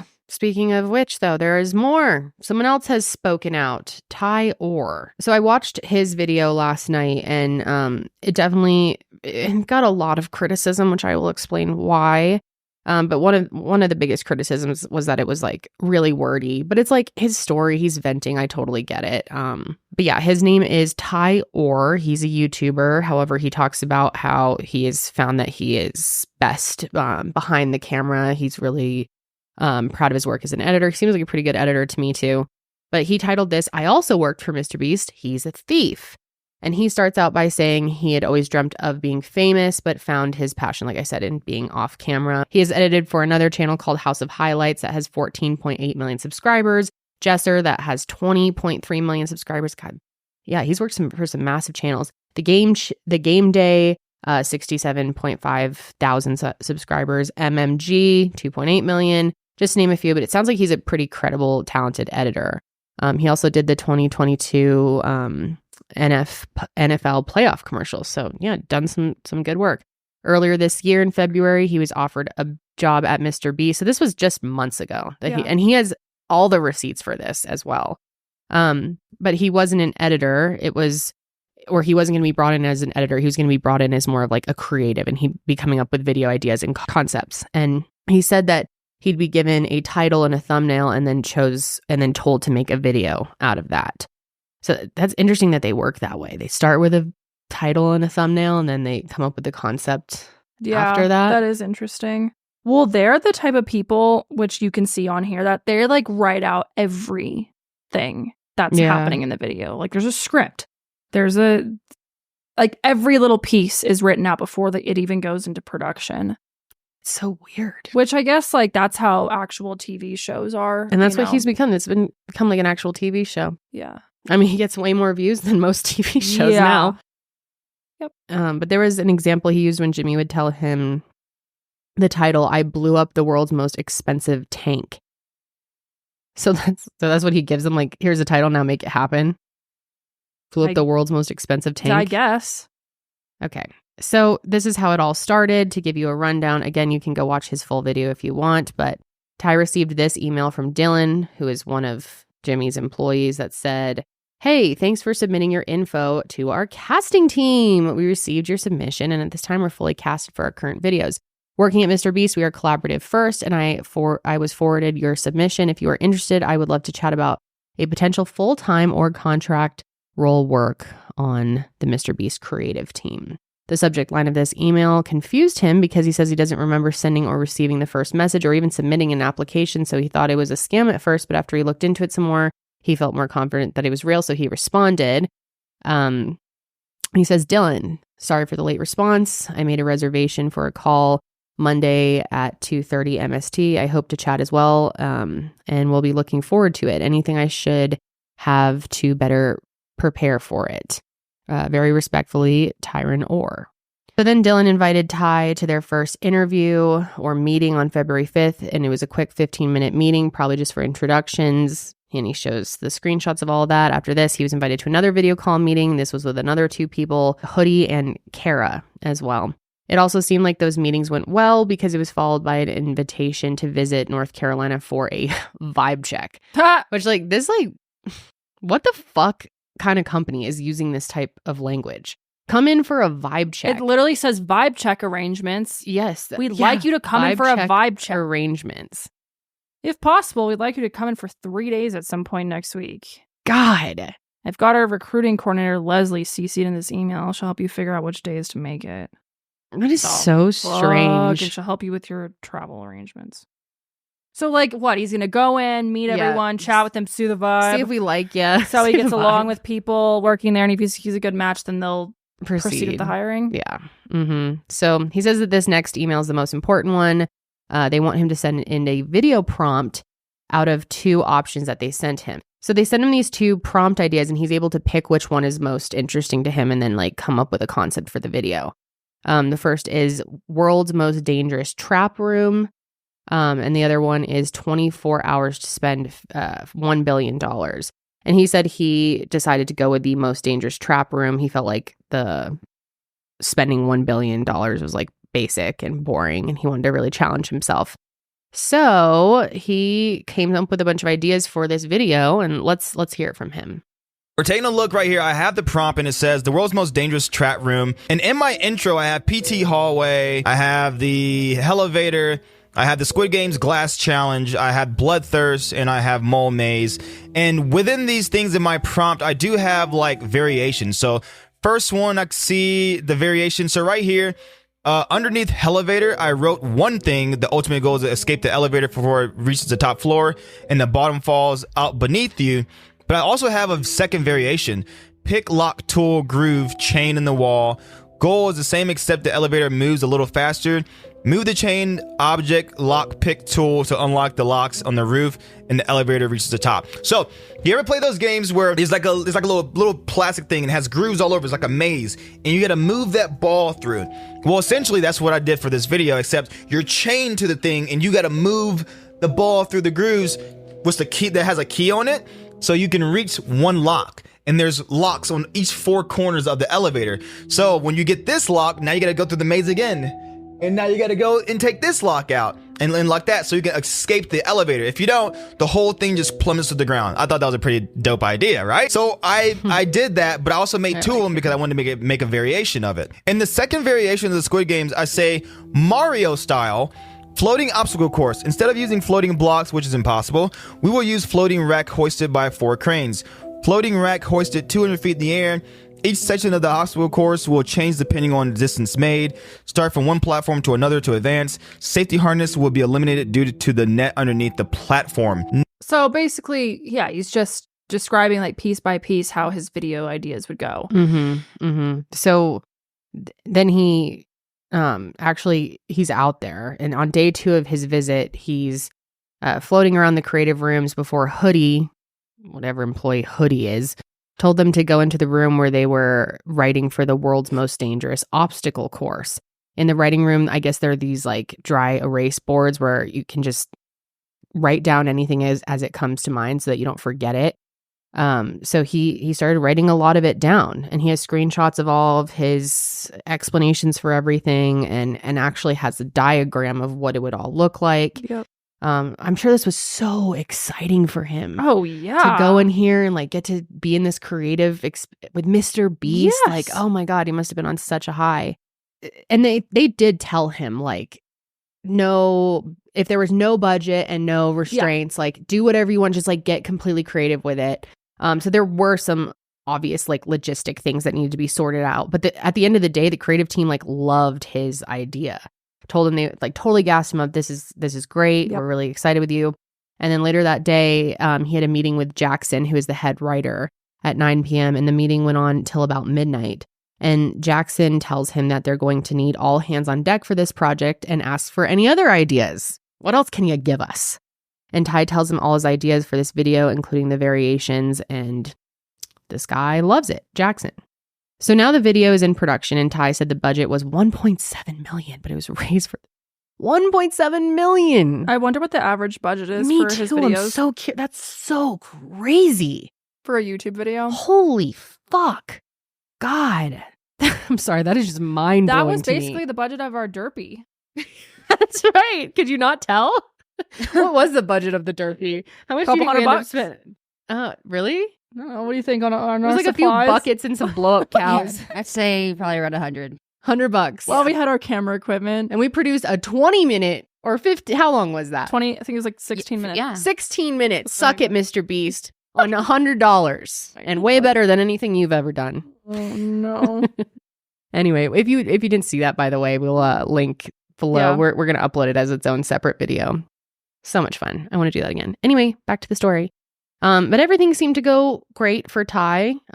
He felt really good when he left. You know, he's like getting all this positive feedback and is like totally excited for this opportunity until he gets home and he receives an email from Dylan. They said, "Hey, Ty, unfortunately, we have decided not to move forward with your candidacy at this time. We really appreciate you coming out and vibing with us. We consider you to be, we would consider you for a role like this in the future, but the timing isn't quite right. Please ensure you send receipts from any expenses incurred on your trip out to me and Leslie, and we will get them sent over for reimbursement ASAP." And then he said, obviously, he was really bummed, but he wanted to like be positive at the chance that maybe he will get a future opportunity. Anyway, but that day I got back from North Carolina. No one has contacted me so far. Very respectively, Ty Orr. They respond, "Hi, Ty. You didn't rub anyone the wrong way or present yourself poorly. We are going through some reorganization with the team and are limited on what roles we have open for the team. I appreciate you sending the receipt, blah, blah, blah, blah, blah." Anyway, back to that. So yeah, he's super bummed out. And didn't think much of it. He's just like, oh, well, shit, you know, but moving on. And then he saw a tweet from Jimmy about his newest video. And can you see the resemblance? We will have it on the screen. Look at his little drawing he's got. The little things hanging. There's like, it's totally stealing from this dude's idea. They absolutely stole his idea. Like the drawing is so similar to what the thing was. It's like the floating. Yeah. Yep. And he took the time to go out there, and yes, they reimbursed him. I think he said he also had to spend like $400 for his dog to be boarded. They paid for that. And it's like, yeah, that's all great that they paid for his time. Yeah. And I'm sure it was a cool experience to go out there. But at the end of the day, you stole an idea from him. Yeah. And probably made so much money off this video. And Ty says that they never paid him for it. They never paid him for his idea. They just completely ripped it off of him. And God, it's just like, I feel so sorry for him. He probably just was like acting in good faith, but to go in there and like put all your ideas out there and send this stuff over and then write it on the whiteboards where it can just be, you know. That's how you got to sell yourself. If Yeah, they're like, like, yo, you've you want gotta a take job? that risk. Why do you want this job? Right. And of he's course. like, well, let me fucking explain it to you and like be super creative and try to convince you that I'm the dude for this job. And they're like, that's very standard. awesome. But you don't They're take like, it and then like thanks. go ahead and make it anyway without him, without having to pay him. Just like free idea, free brainstorming. And God, it's fucked. They up. told him that that's what he was going to need to do in order to get the job. Like he had to choose one of the two, right, and then come present it. Yeah. So he was just doing what he was supposed to, but yeah, like I think you know, there's a lot of people who apply for things and you have to go through a test. You have to like submit work or whatever, obviously, but The you fact don't that go and use it. Yeah, you don't go to use it. That's just straight stealing. Yeah. And I wonder how many other people have had this experience with him. Yeah. I don't know. I wonder that too. Now, this part. Yeah, this is Ty made a little bit of a mistake. He made an oopsie. So he he had good intentions. I do feel for him, but this was very silly. Yeah. Very, very silly. So honestly, let's just watch the video. He ends up creating a GoFundMe because he's like, oh, I never got paid by MrBeast, so I'm gonna create a GoFundMe because like I think that I should get paid, but instead of MrBeast paying, it's like random ass people. Yeah. Which like I understand where he was coming from, and he said that he just wanted people to be able to support him if they wanted to. And I'm sure there's plenty of people who would want to support him. I mean, he did get fucked over. But the big problem is he set the goal for the GoFundMe for $1.7 million, 1.4, something like that. I think it was 1.7. Yeah, I think it was 1.7. And he raised $495. Oh, God. Before he like closed it. And then people were freaking on him. All the top comments on the video. Like, it was really a bad mistake because his story is very legitimate, I think. And he really does have a bone to pick here. And I'm sure a lot of people would have had sympathy, but when you then ask for $1.7 million, doesn't look good. I feel like maybe the better option would have been like, if you would like to like support my channel somehow, like Patreon would have been a good option, or like support me as a creator or something like that. I think would have been harmless. But yeah, being like, pay me 1.7 mil. Yeah. That was like, I think, and he like fully owned up for it. He said, he did. Like, he actually posted this pinned comment. He said, I'm truly sorry. Every penny is being refunded. I wanted a way to have the people that rock with me support me. It was a bonehead move. I love that. But truly no malicious intent. And I really don't think there was. It was just kind of silly to do. But again, apologize deeply. All I care about is getting my story out there. I never thought this video would do anything like this. I was happy knowing someone new, even if it was 100 people. Yeah. GoFundMe's closed. So yeah, a mistake. But yeah, he did refund everybody. And hey, everyone makes mistakes. Bonehead move, like he said. Everyone can be a bonehead. Oh, here we go. This is the latest. Oh, there's more? Of course. I'm sure like a bunch is broke since we even started pulling all this. Wait, where? On Twitter. What do you see? Drama alert? Is it Drama Alert? Ooh, Drama Alert Nation. No, this is Rosanna Pansino. Oh. MrBeast has hired Matthew Hiltstick's crisis management company. Matthew began his PR career at Weinstein's Miramax. Matthew is a lawyer and publicist who represents politicians and Hollywood figures. Shortly after MrBeast hired Matthew, a MrBeast company email was leaked. That's, I think, the one we read. I believe this was their first strategic move, attempting to rebuild his brand. So the dude's panicking. He's hiring this fucking PR crisis team. Whoa. Oh, no. Yeah, it's so bad. It's so bad. Yeah, I think horrible. I seriously think this is just the iceberg. Or the tip of the iceberg. Yeah. Sorry, the iceberg. Yeah, the iceberg's coming. The iceberg is coming. We are headed towards the sirens are on. Yeah. Uh-huh. It's about to crack. Especially with Dawson, like that threat in the beginning. I think I already said this, but he was like, yeah, to James, who I thought was just another employee. it's Jimmy. Because he's like harassing his people. He said, I don't know if he was like making a joke, but he was like, yeah, about I don't remember exactly what he said, something like sexual misconduct or something that you were aware of and helped cover up. And so, yeah, dude, the floodgates are opening. And I'm sure now that people are speaking, there have got to be so many more. I mean, he has tons of employees. Doesn't he have like over 300 employees or something? It was like 207 or 70 something, like when we saw that Slack message. But there could be more than that. And that's just on the production side too. Like Feastables has got to have. Oh, right. Yeah. Tons of people. Wow, man. Yeah, he's major fall from grace. It's not looking good. It's horrible and so bad. I don't know what even to say, to be honest. It's like every day there's something new. Are there people defending him? Probably. Sure. There's got to be, right? Yeah. It's 300 million. Yeah. That's like so. There's like no part of me that would ever want that. Like, no. Oh my God.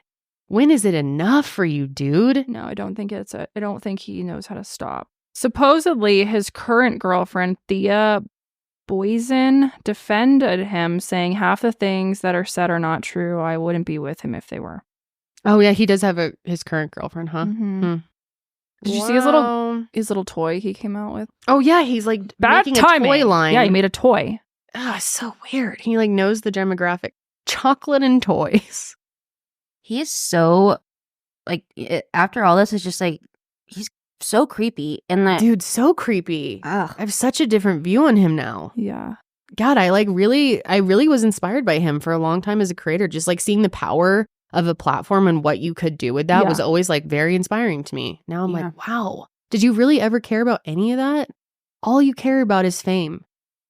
So yeah, we're gonna be seeing more very soon. I'm sure. Again, like we said, this episode, you know, we record Mondays, comes out Wednesday. So in the next 2 days, I mean, shit's been dropping every day. There's got to be.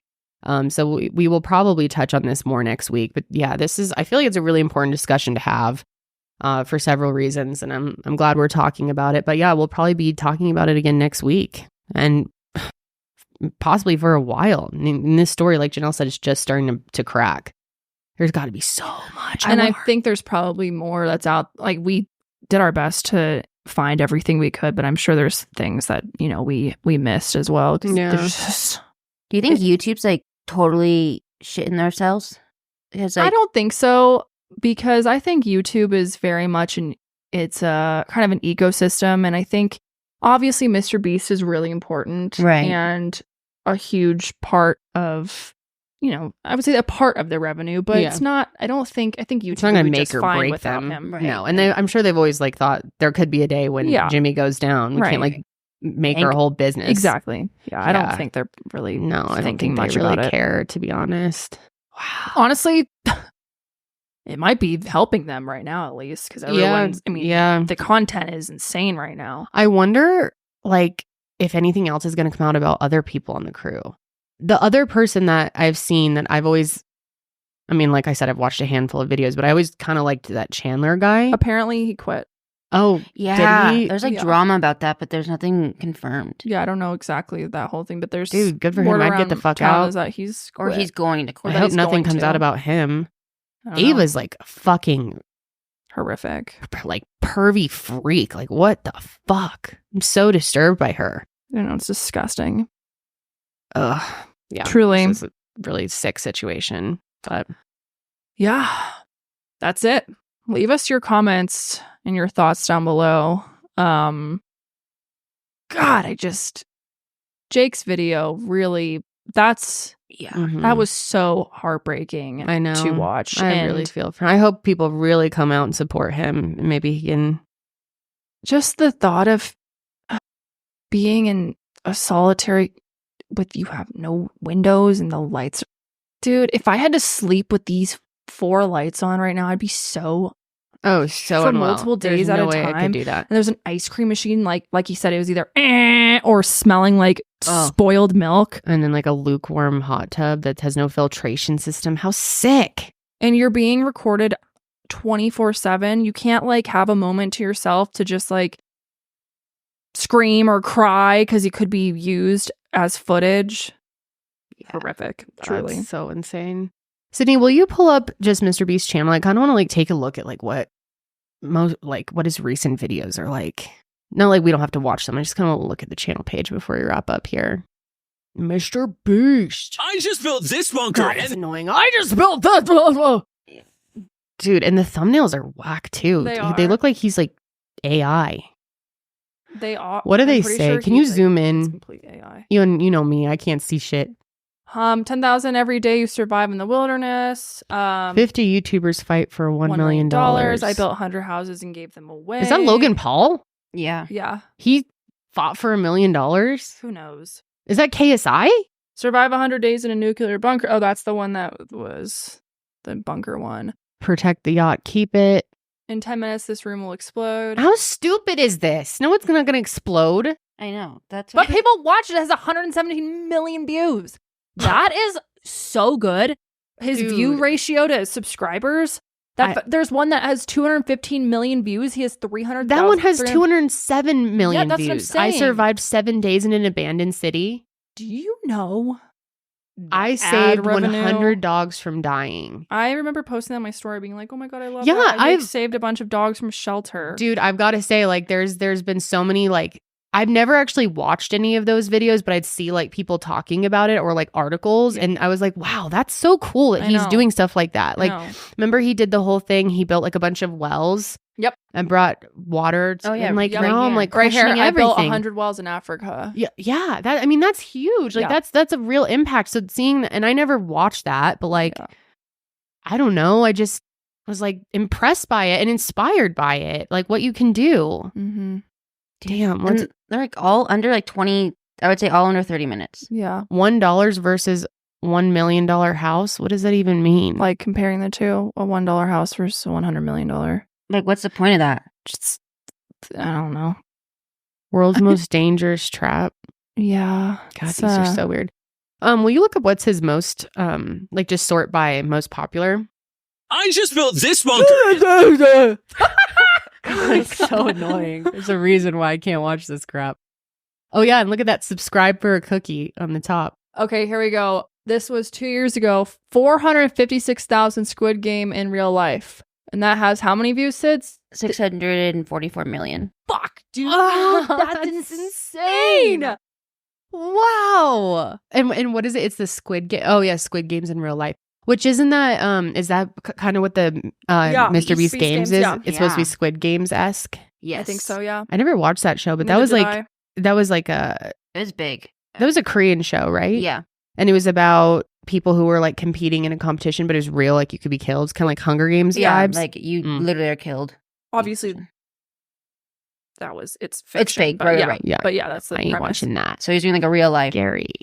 Jeez. Oh, dude, the one that you and I had watched, I spent 50 hours buried alive. That's his 7th most viewed video. 323 million views 3 years ago. Wait, buried alive? I thought that came out like recently. I must have been confused. 3 years ago? Oh no, there's like another recent. No, that one. was when he spent a week buried alive. Okay, yeah. Because I was gonna say I watched that like maybe when I was pregnant or like right after I gave birth or something. I was on maternity leave maybe. 7 I just days wanted to see it. Stranded at sea. Yeah, I mean. These. Yeah, and that one where he was buried, I was like so impressed.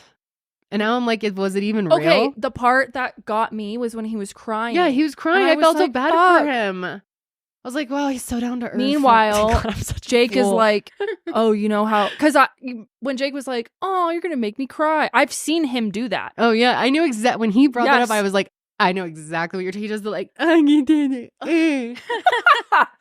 wow. Yeah, it's crazy. Dude. It really is something. What a fraud, man. Yeah. So let us know your thoughts below. I'm sure you have a lot. And I'm sure like we said, there was so much that like we probably don't have every single thing. I think we've got a pretty good amount. Yeah, there's a lot to digest in this one episode. So let us know your thoughts. We will be back next week. We will, and we will see you on the next sesh. But until then, keep it friggity fresh.